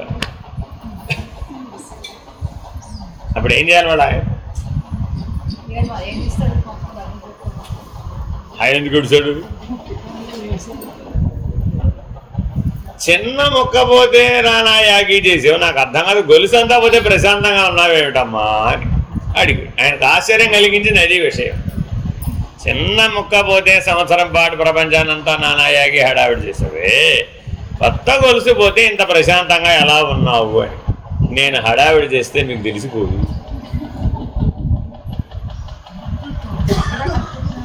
నేను హడావిడి చేస్తే విషయం బయటపడిపోదు, అంతేనా కాదా? అందుకని ఎవరైతే మూల కారణ చైతన్యాన్ని కనుక్కున్నప్పటికీ మరల ఈ మూడింటిలో ఉన్న వ్యవహార చైతన్యంలో కలిసిపోతారు, వాళ్ళు యోగ భ్రష్టులు అవుతారు. మరి అప్పుడు ఏం చేయడానికి కుదరదు, ఆ జన్మలో ఏం చేయడం కుదరదు. మళ్ళీ మీరేం చేయాలప్పుడు? ఉపాధిని మార్చాల్సిందే.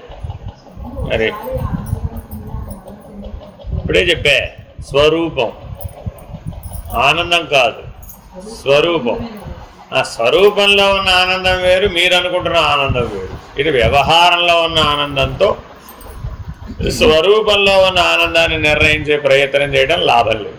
ఇక్కడ ఉన్న ఆనందమేమో ప్రతిబింబ ఆనందం, అక్కడ ఉన్నదేమో బింబ స్థితిలో ఉన్న ఆనందం. అదేనమ్మా, మూల కారణ చైతన్యాన్ని ఎవరైతే కనుక్కున్నారో 199 పాళ్ళు పతనం చెందరు.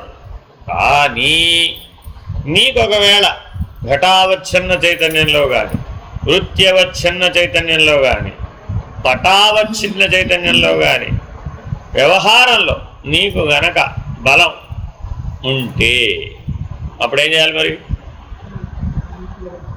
ఇంకా మళ్ళా దిగాల్సిందే. దానికి ఒక ఉదాహరణ చెప్తాం. కర్ణుడు చాలా బలవంతుడు, చాలా దానశీలి.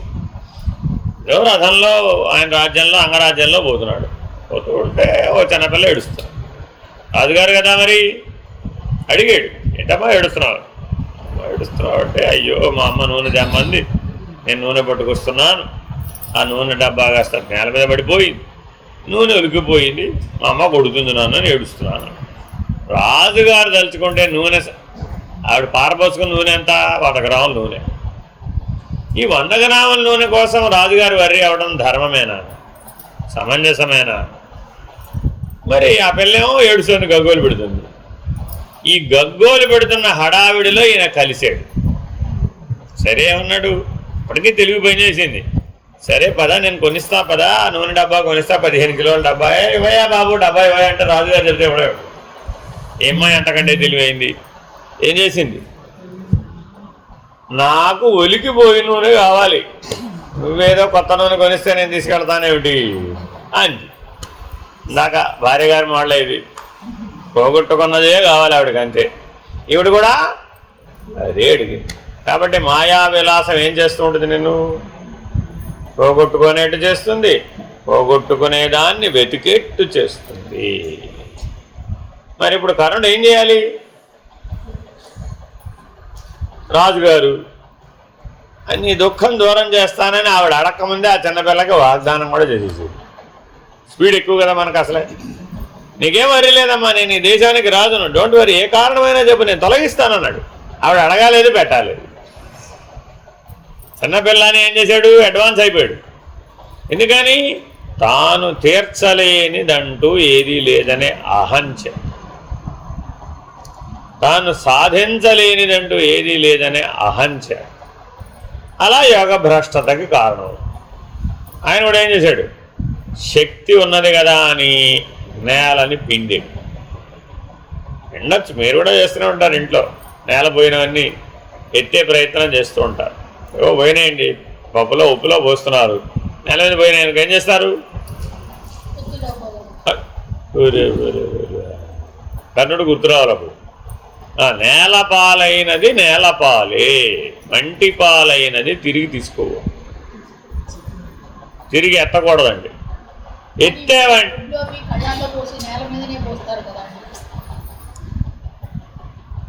మూల రూపం. వడ్లనేవి ఏమిటి? మూల రూపం. మూల రూపంలో అన్నీ ఒకటే. వ్యవహారంలోకి వచ్చేప్పటికి ఒకటి కాదు. అందుకని ఏమంటే అన్నీ చైతన్యం ఒకటే కదా. మీరు ఘటావచ్ఛన్నం అంటే ఏమిటి, వృత్యవచ్ఛన్నం అంటే ఏమిటి, పటావచ్ఛన్నం అంటే ఏమిటి, మూల చైతన్యం అంటే ఏమిటి? చైతన్యం ఒకటే కదా. ఎక్కడ ఒకటే?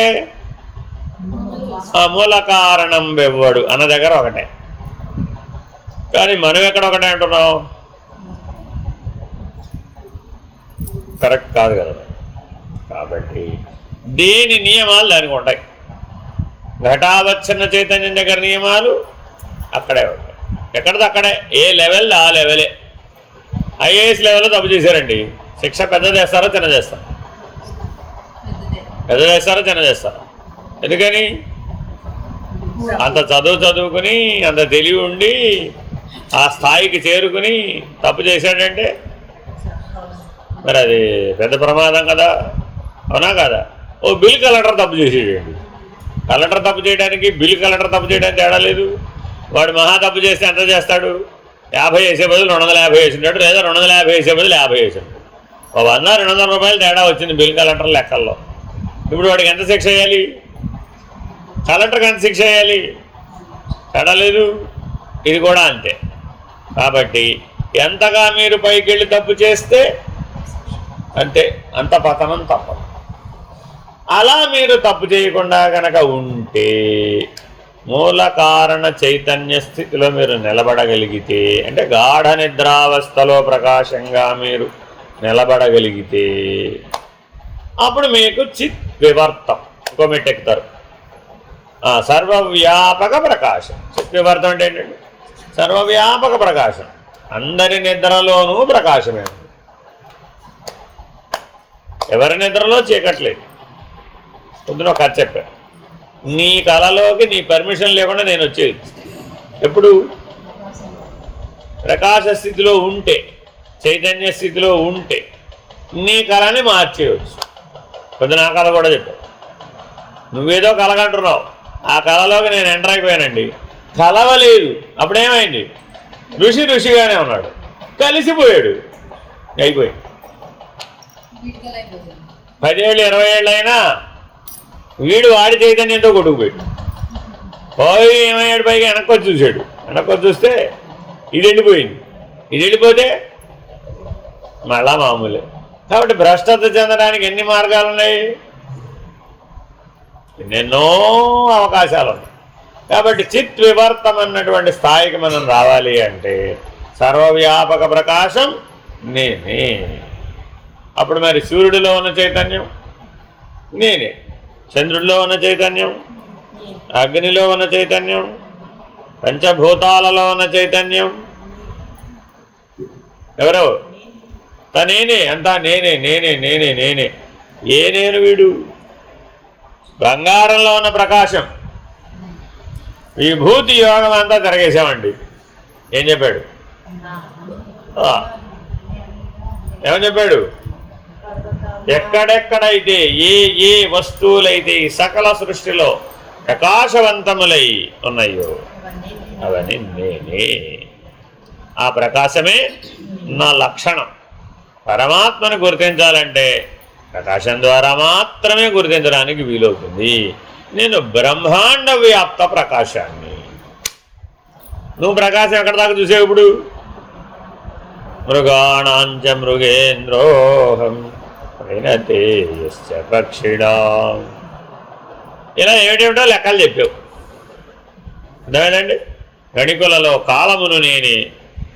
లెక్కలు పెట్టేవాళ్ళలో ఎవరయ్యా పెద్ద లెక్క అంటే ఆ నీలోనే నేను గడియారం రూపంలో ఉన్నా, కాలం రూపంలో ఉన్నానయ్యా బాబు. సకల జీవులలో వాడు ఎప్పుడు ఉపాధిని మార్చాలో కాలమే కదా డిసైడ్ చేసేది. మరి ఇప్పుడు కాల రూపంలో ఎక్కడ లేడు?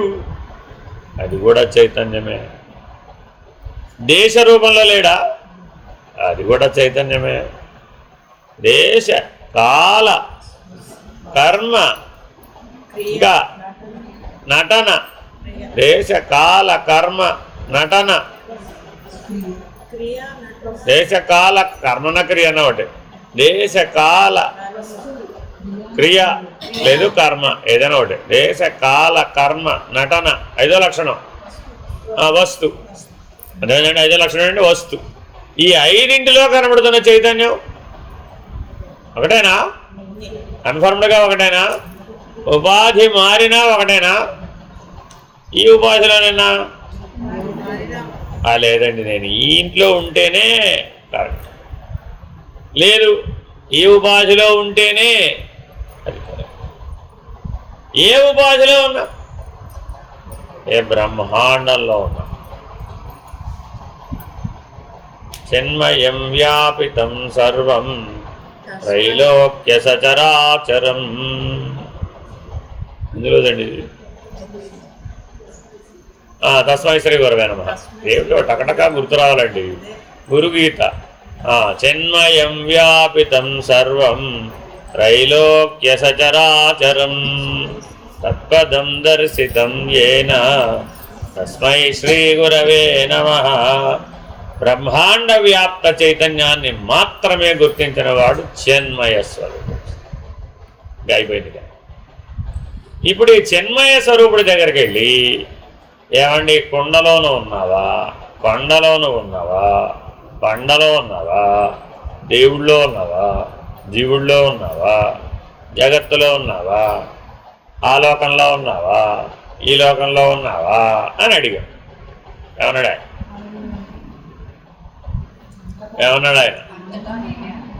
ఏమన్నాడు ఆయన? ఏమన్నాడు ఆయన? ఏమన్నాడు ఆయన? సూర్యుడి దగ్గరికి వెళ్ళి అడిగామండి ఇవన్నీ. అయితే సూర్యుడు ఏమంటాడు? సూర్యుడు ఏమంటాడు? సూర్యుడు ఏమంటాడు? సూర్యుడు ఏమంటాడు? సూర్యుడు ఏమంటాడు? అమ్మయ్యా, ఆయన సహజ లక్షణం ఏమిటి? నువ్వు అడిగిన ప్రతిదానికి సమాధానం చెప్పక. వాడు ఉన్నవాడు ఉన్నట్లుగా ఉన్నాడు అంతే. చిన్మయుడైన వాడు ప్రతివాడికి ప్రశ్న లేదు, సమాధానం లేదు. అర్థమేనండి? రోజు పొద్దున్న లేచి 36 ప్రశ్నలు వేస్తుంటావు సూర్యుడు. వేస్తుంటే 36 సమాధానాలు చెప్తుండేవి, ఏమీ చెప్పడం. అర్థమేనండి? సో చిన్మయ అంటే అర్థం ఏంటండి? సూర్యుడు, బ్రహ్మాండ వ్యాప్త ప్రకాశం. అర్థమేనండి? సరే, రాత్రి మరి ఆ సూర్యుడు కనపడాలా వద్దంట? రాత్రి కనపడాలా వద్దా? రాత్రి ఎలా కనబడతాడు?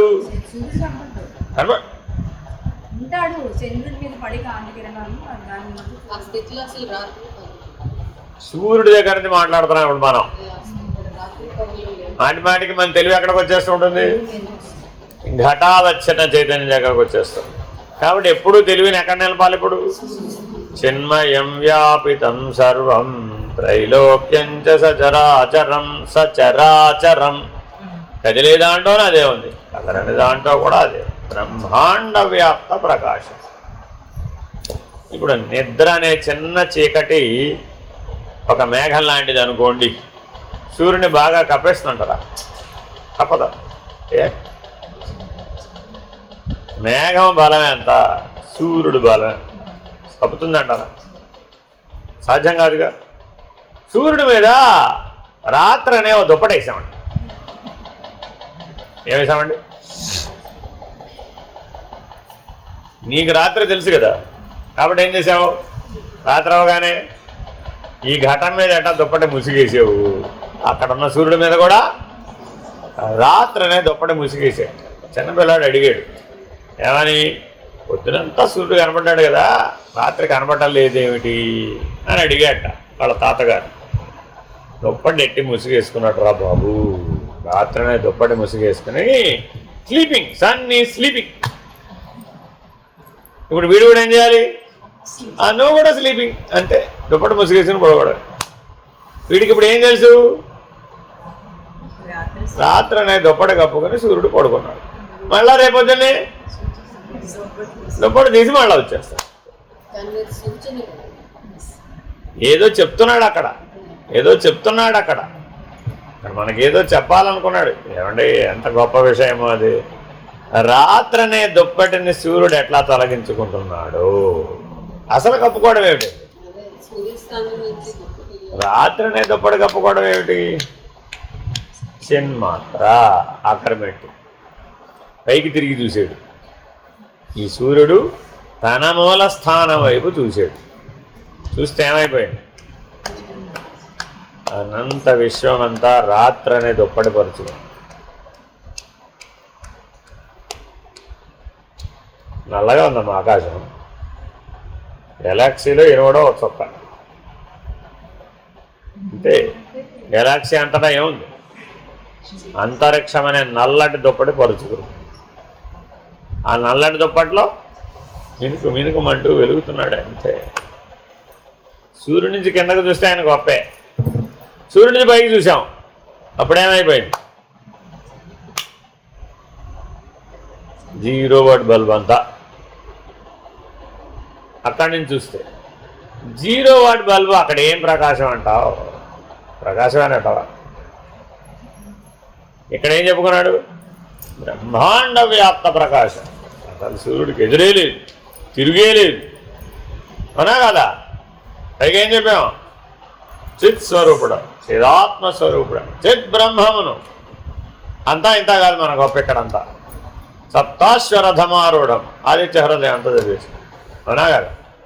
ఆడి తిరిగి చూడను, ఆడి తిరిగి చూస్తే ఏమై 0 వాట్ బల్బ్ అంతే.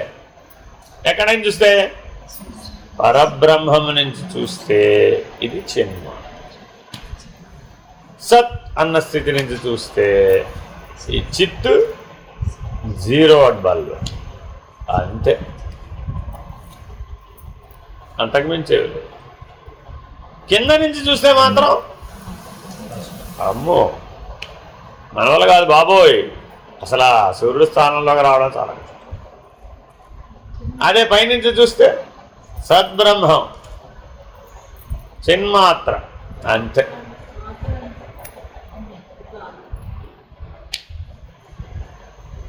మాత్రా స్పర్శాస్తు కౌంతేయ. ఎంతయ్యా ఇదంతా, ఏమిటో నీకు వాళ్ళంతా ఆగమా పాయిను అంతే. రాకడా పోకడా కలిగి ఉందయ్యా బాబు. అర్థమైందండి?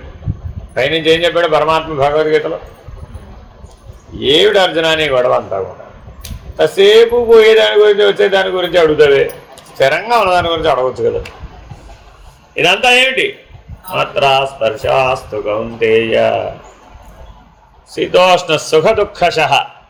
ఇక్కడ ఘటావచ్చన చైతన్యంలో శీతోష్ణాలు సుఖ దుఃఖాలనే ద్వంద్వానుభూతులుగా ఉందయ్యా. అక్కడ బ్రహ్మాండంలో ఆగమాపాయినో సృష్టి స్థితి లయాలు వచ్చిపోతున్నాయ్యా. విశ్వంలో ఏమిటో అక్కడ గాలికి పుడుతున్నాయట, గాలికి పోతున్నాయట అంతే. దానికి ఉపమానం చెప్పాడు. గాలి పీలిస్తే ఉన్నాడట, గాలి వదిలేస్తే పోయాడు. ఉండడం పోవడం మధ్యలో ఏముందండి? ఒక్క ఉచ్ఛ్వాస నిశ్వాసం ఉందంటే. గాలి వదిలేసాడండి, మళ్ళా పేలవలేదు, ఉన్నాడంటో పోయాడు. పోయినట్టేనా?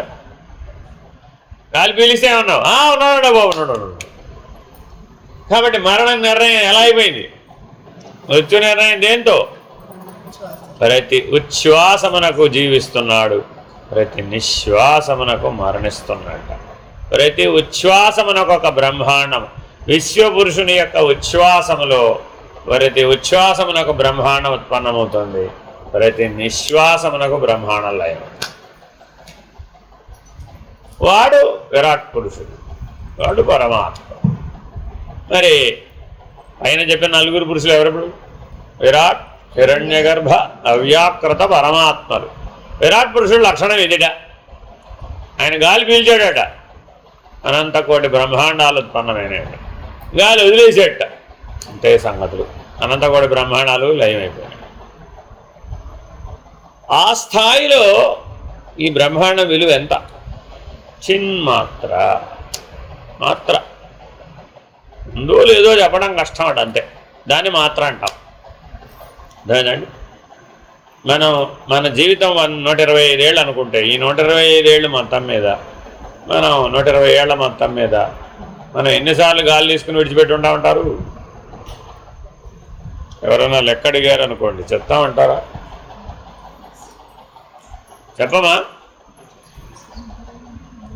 అంతేనండి. విరాట్, హిరణ్యగర్భ, అవ్యాకృత పరమాత్మలు అనేటటువంటి చైతన్య స్థాయిని మీరు అందుకున్నప్పుడు ఆత్మ అనే 7 మెట్లు పూర్తయిపోయినట్టు.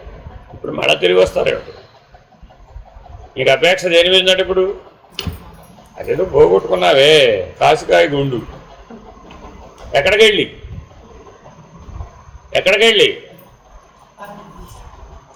అక్కడికెళ్ళి కాసికాయ గుండు కూడా ఇంకప్పుడు కూడా గుర్తొస్తుండవా? అలా ఎలాగ అసలు? ఎందుకని? అక్కడ బ్రహ్మాండానికే విలువ లేదు, కాసికాయ గుండుకేం కర్మ.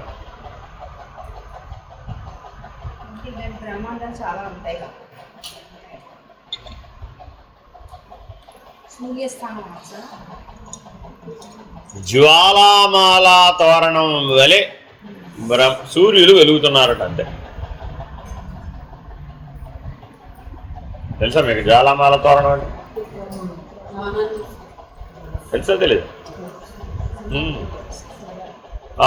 అందుకే దాన్ని ప్రతీకగా వాడతారట.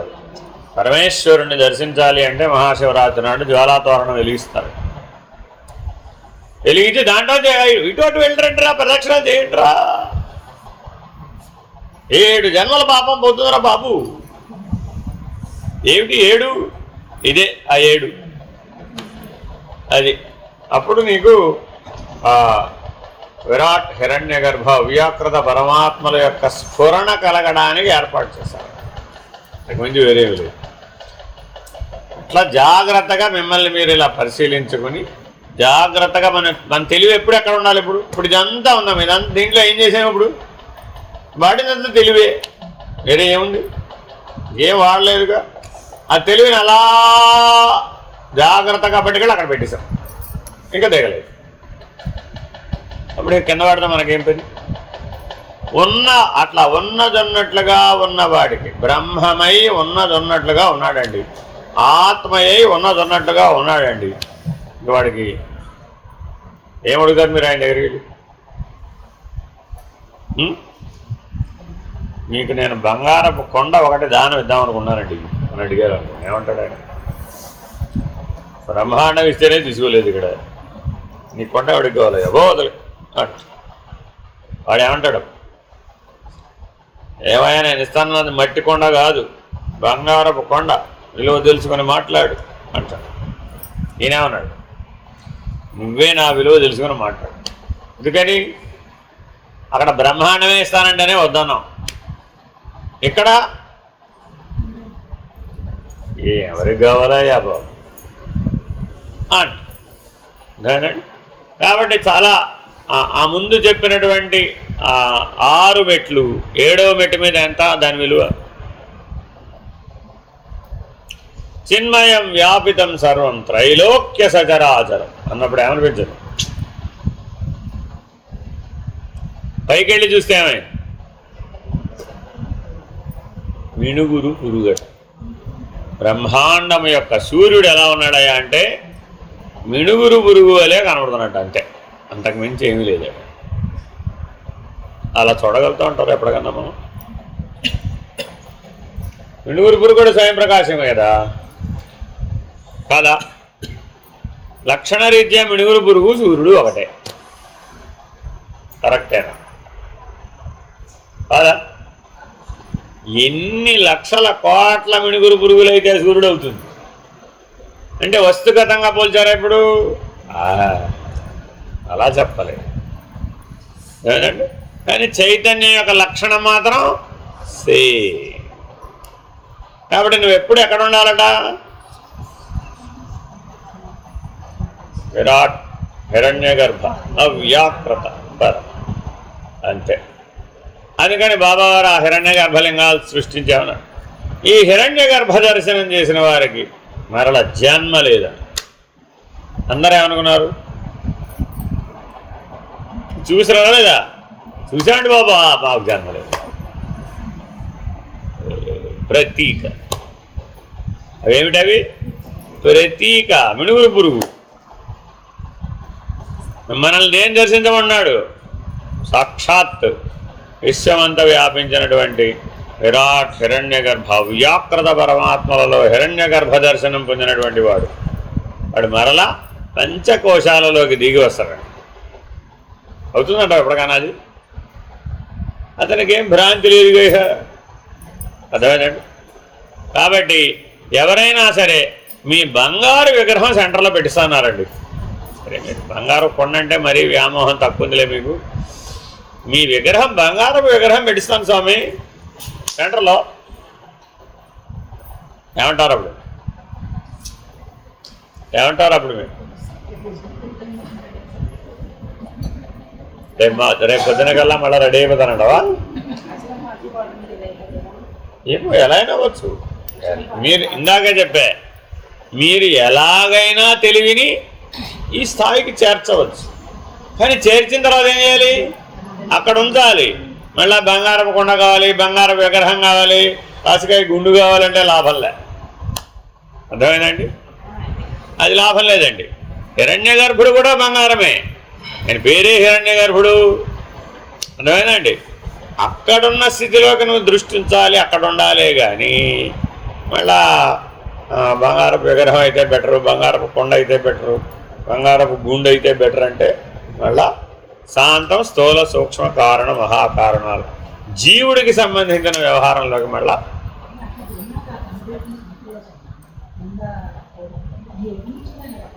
ఇంకా అట్లా అనుకుంటారమ్మా, అంతే. మీరు వెళ్ళలేదుగా ఇప్పుడు అక్కడ దాకా. అదే వెళ్ళిన తర్వాత తెలుస్తుంది, వెళ్ళనంత వరకు ఏం తెలియదమ్మా. అత్తవారింటికి వెళ్ళిపోయిన తర్వాత ఆవిడకి పుట్టింటి మీద మమకారం ఉండాలంటావా ఉండకూడదంటావా?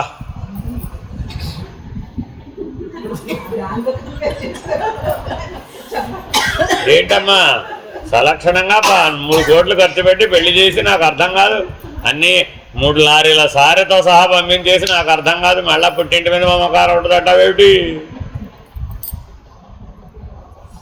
మరి వదలలేదే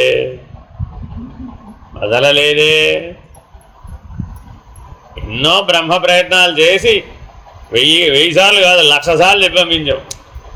అమ్మాయి నీ ఇల్లు అదే, నీ ఇల్లు అదే, నీ ఇల్లు అదే, నీ ఇల్లు చెవిలో ఇల్లు కట్టుకు మరీ చెప్పాం. ఏం చేసింది ఏమిటి? రిటర్న్ డబ్బాలో సూట్ కేసు కట్టుకుని వచ్చేసింది. ఎంత గట్టిగా చెప్తే అంత గట్టిగా సూట్ కేసు కట్టుకుని వచ్చేసింది. అమ్మా అంతేనమ్మా, అంతే హిరణ్య గర్భస్థితిలో నిలకడ చెందిందమ్మా. అప్పుడు మళ్ళీ పుట్టింటికి ఎందుకు వస్తుంది? ఎందుకు వస్తాడండి అంటే అహంకార మమకారాలు విడవకపోతే రాక తప్పదు.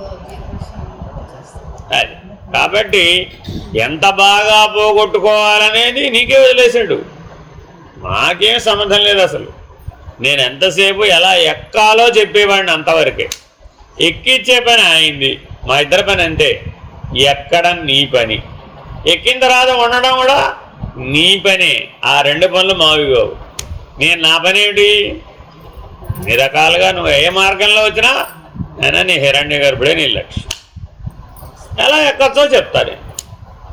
అలా ఎలాగండి, నేను వెళ్ళొచ్చి అక్కడ దాకా నేను ఆ తెలివితోనే ఉన్నా, కాబట్టి నువ్వు కూడా అదే తెలివితో ఉండొచ్చు అని చెప్తున్నా, నా సానుభవంతో చెప్తున్నా.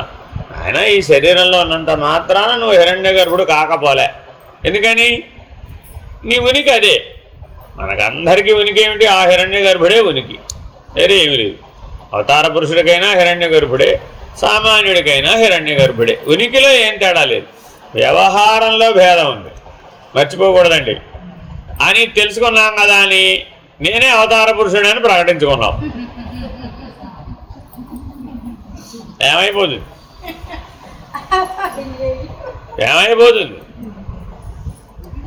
పరమాత్మకి తెలియాల్సిందే, అంతేనా కదా? అందుకని చాలా చాలా జాగ్రత్తగా ఉండాలి సుమి. నేనే దేవుణ్ణి, నేనే అవతార పురుషుడిని అన్నావా పెను ప్రమాదం ముంచుకొస్తుంది. ఈసారి డైరెక్ట్ హిరణ్య గర్భస్థితి నుంచి పడతాడు. ఇంతకుముందు కొద్దిగా ఇక్కడి నుంచే పడ్డాడు, ఈసారి ఎక్కడి నుంచి పడతాడు? అక్కడి నుంచి పడతాడు. అక్కడి నుంచి పడితే ఎక్కడ దాకా పోతావు ఏమో. ఇందాక ఆయన ఒక కథ చెప్పారు, ఒక బండరాయిలో బ్రహ్మాండం ఉందని. ఈ అనంత విశ్వంలో ఫుట్బాల్ సైజు బ్రహ్మాండాలు కూడా ఉన్నాయి. ఒక బ్రహ్మాండం సైజు ఫుట్బాలే. ఇప్పుడు మనకు ఎంతమంది అయితే నవగ్రహాలు ఈ భూమండలం మీద ఈ వ్యవహారం అంతా ఇదంతా ఉంది, ఈ నెట్వర్క్ అంతా ఆ ఫుట్బాల్లో కూడా ఉంటుంది. ఇలాగా ఇంతే ఉంటుంది, ఇలాగే ఉంటుందని ఈ తెలివితో, ఈ కళ్ళతో, ఈ బుద్ధితో, ఈ పంచకోశాలతో, ఈ పంచభూతాలతో మనం చేసిన 5 25తో ఈ తెలివికి ఏమీ అది అందేది కాదు. అందుకోవాలని ప్రయత్నించడం కూడా శుద్ధ వేస్ట్, టైం వేస్ట్ తప్ప ప్రయోజనం లేదు. కాబట్టి ఎప్పటికైనా మీరు దృష్టి దేని మీద పెట్టాలి? ప్రతి శ్వాసకి హిరణ్య గర్భుడి మీదే దృష్టి, అంతే. అందుకని రోజంతా ఏం చేయాలి? హిరణ్య గర్భ ధ్యానమే చెయ్యాలి. అందుకని సూక్తాలలో హిరణ్య గర్భ సూక్తం అని కూడా ఒకడు. నేను పంచసూక్తాల దగ్గరే బయట ఆగిపోతుందని వాడు అది కూడా చెప్పాను. హిరణ్య గర్భ సూక్తం అది నువ్వే, వేరే ఏం లేదు. దాని అంటే రుద్ర సూక్తం చెప్పినప్పుడు రుద్రుడు నువ్వే, శ్రీ సూక్తం చెప్తే ఆ శ్రీమాత నువ్వే, అంతే. నారాయణ సూక్తం చెప్తే ఆ దేవుడు నువ్వే, ఆ నారాయణుడు నువ్వే. అది స ఉక్తం. సూక్తం అంటే ఏంటి? బాగా చెప్పబడింది, వెల్ సెడ్. అర్థమైందండి? ఎంత బాగా చెప్పబడింది, అది నేనే అని ఆ సూక్తం పూర్తి చేసేప్పటికి మీకు నిర్ణయం అయిపోవాలట. హిరణ్యవర్ణ మొదలు పెట్టామండి, అయిపోవడం ఎంతసేపట్లో అయిపోతుంది? జస్ట్ 2.5 minutes, 2.5 నిమిషాల్లో నీకు శ్రీమాతకి భేదం లేదని తేలిపోతుందట. అలా తేలిపోయేవాడు ఉత్తముడు. అర్థమైందండి? ఒక జీవితకాలం చదివితే తేలేవాడు ఎన్నిసార్లు చదివేసి ఉంటామండి? ఏమో లెక్కట్టాలంటే కొద్దిగా కష్టమే, చిన్నప్పటి నుంచి నేర్చుకున్న వాళ్ళకి. ఇప్పుడిప్పుడే నేర్చుకున్న వాళ్ళ సంగతి వేరే విషయం. మేము ఎప్పుడైనా 5 ఏళ్ల వయసు అప్పుడు నేర్చుకున్నామండి పంచ సూక్తాలు, మాకు అప్పుడు నేర్పారు. ఇప్పటికి జీవితంలో ఎన్నిసార్లు చదివేసి ఉంటాం? వేల లక్షల సార్లు చదివేసి ఉంటాం. మరి ఎప్పుడు నిర్ణయం అయిపోయి ఉండాలి? అయిపోయి ఉండాలి. అప్పుడు అయిపోయి ఉంటే ఉత్తముడు. పెద్ద స్వామి వారి దగ్గరికి వెళ్ళాం, అడిగారు, ఆయన చిన్నప్పుడు అవన్నీ నేర్చుకున్నావా? నేర్చుకున్నానండి అన్న. మరి అప్పుడే నిర్ణయం అయిపోయి ఉండాలి కదా నీకు. 25 ఏళ్ళు వచ్చినా నిర్ణయం కాలేదా? అబ్బే వేస్టులు.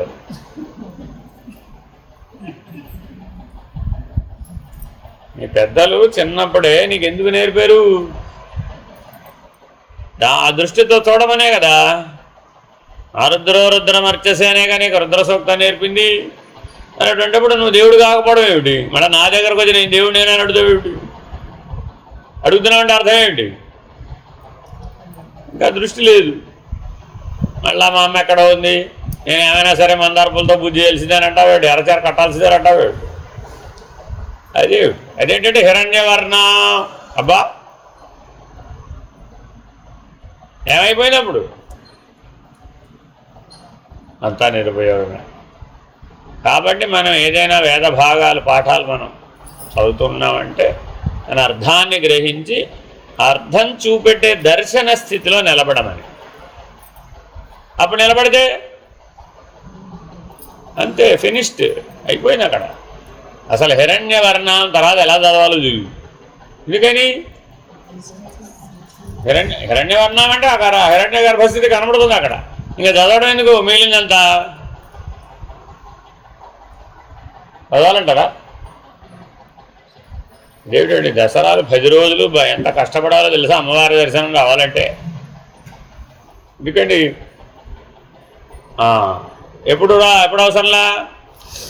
శుద్ధాత్మ మనలో ఉన్నటువంటి చైతన్యం శుద్ధ చైతన్యం అనేటటువంటి నిర్ణయంలో ఉంటే, దుప్పట్లు ముసుగేసుకోకుండా ఉంటే, దుప్పట్లు ముసుగేసుకుంటే చేసేదే ఉంది. అలా పొద్దున్న లేవడం దుప్పట్లు మాడతాయి, రాత్రి అవ్వగానే అలా దుప్పట్లు ముగిటి. ఇలా ఎంతకాలం చేద్దామని నా ప్రశ్న. చాలా కాలం చేసాం కదా, ఎందుకు మనకు విసుగు రావట్లేదు? దాని మీద మనకేమి విసుగు, విరక్తి, వైరాగ్యం? మీ నిద్రంటే మీకు వైరాగ్యం రావచ్చు కదా, మీ జనన మరణాలంటే మీకు వైరాగ్యం రావచ్చు కదా. రాలేదే మరి, ఎందుకని రాలేదు? నాకు అదక్కర్లేదు ఇదక్కర్లేదని జగత్తులో ఉన్న వస్తువుల మీద ఎన్నో కథలు చెప్తావే కానీ ఏది నీ స్వరూపాన్ని నిర్ణయించడానికి ఉపయుక్తమో దాని ఎందు కదా నీకు వివేక వైరాగ్యాలు ఉపయోగపడాలి. అక్కడ ఉపయోగపడని వివేక వైరాగ్యాల వల్ల ఏం ప్రయోజనం? నాకు దొండకాయలు అక్కర్లేదండి, బెండకాయలు అక్కర్లేదండి, బీరకాయలు ఎవరికి కావాలి అవన్నీ? చూడండి, మీరేమీ వదిలేశారంటే ఏం చెప్తారండి? ఇలాంటివి చదువుకోవాలి. చిన్నప్పటి నుంచి దాచిపెట్టుకున్న చిక్కెంట్రుకలు త్యాగం చేశానని అంటారు. ఫలితం ఏమివ్వాలి? ఇప్పుడు ఏమివ్వాలి దానికి ఫలితం? ఈ త్యాగానికి ఫలితం ఏమివ్వాలి? కాబట్టి ఉత్తమ లక్ష్యానికి ఉత్తమమైన సాధన, ఉత్తమమైన వివేకం, ఉత్తమమైన వైరాగ్యం అన్నీ ఉత్తమంగా ఉండాలండి. That's all. అప్పుడు ఆటోమేటిక్గా అయిపోతుంది అంతే. దీనికి మీరేం బుర్ర బద్దలు కొట్టుకుని కష్టపడేంత అంశాలు ఏమీ లేవు. As simple as it. సూర్యుడు ఎంత సహజంగా మన కళ్ళ ముందు ఉన్నాడో, సూర్యప్రకాశం ఎంత సహజంగా ఉన్నదో, ఆత్మ చైతన్యం కూడా అంతే సహజంగా ఉంది. కాకపోతే లోపల బయట ఉన్నది అదేనని నువ్వు గుర్తించాలంటే. నువ్వు ప్రాణాయామమే చేస్తావో, మహాబంధమే వేస్తావో, ఆసనాలే వేస్తావో, ముద్రలే పడతావో, ధ్యానమే చేస్తావో, విచారణే చేస్తావో, ఏం కావాలి? పగలు రాత్రి లేదు, ఉచ్ఛ్వాస నిశ్వాసాలతో పని లేదు, జనన మరణాలతో పని లేదు అని సకల ద్వంద్వాలను విడవాలి. అప్పుడేమైంది? అయిపోయినట్టు. కాబట్టి ఎన్ని కథలు చెప్పినా ఆ కథలని మనకేం కావాలి? ఆత్మజ్ఞానం కావాలి. నిన్న నుంచి ఎన్నో కథలు చెప్పారా లేదా? ఏ కథ విన్నా మనకేం స్ఫురించాలి? ఆత్మస్వరూపం. ఆత్మజ్ఞానమే పట్టుకోవాలి అందులో. మిగిలిన కథ మీకు ఎందుకు పనికిరాదు. మృత్యుదేవత ముందుకు వెళ్ళి నేను కాకభూషుడిని కథ ఎంత బాగా చదివానో తెలుసా అన్నాడు. ఆయనకి ఎందుకు ఇప్పుడు ప్రయోజనం లేదు. ఏం గ్రహించావు, ఏం అనుభవించావు, ఏ నిర్ణయం అయింది? అలా ఉన్నావా? వెంటనే ప్రశ్న వచ్చేస్తుంది అక్కడ. అలా ఉన్నావా? ఉంటే ఆయనతో నీకు పని లేదు. అదే అలా లేకపోతే. కాబట్టి రోజువారీ జీవితంలో మూడుగా ఉన్న వాటి యొక్క అనుభవం మీకు ఉన్నంత వరకు, ఏవైనా కావచ్చు, అది త్రిపుటి యొక్క అనుభవం ఉన్నంత వరకు మీరు కొండలో చైతన్యమే, ఘటావచ్ఛిన్న చైతన్యమే, సందేహం లేదు. అర్థమైందండి? హరి ఓం శ్రీ గురుభ్యో నమః. హరి ఓం.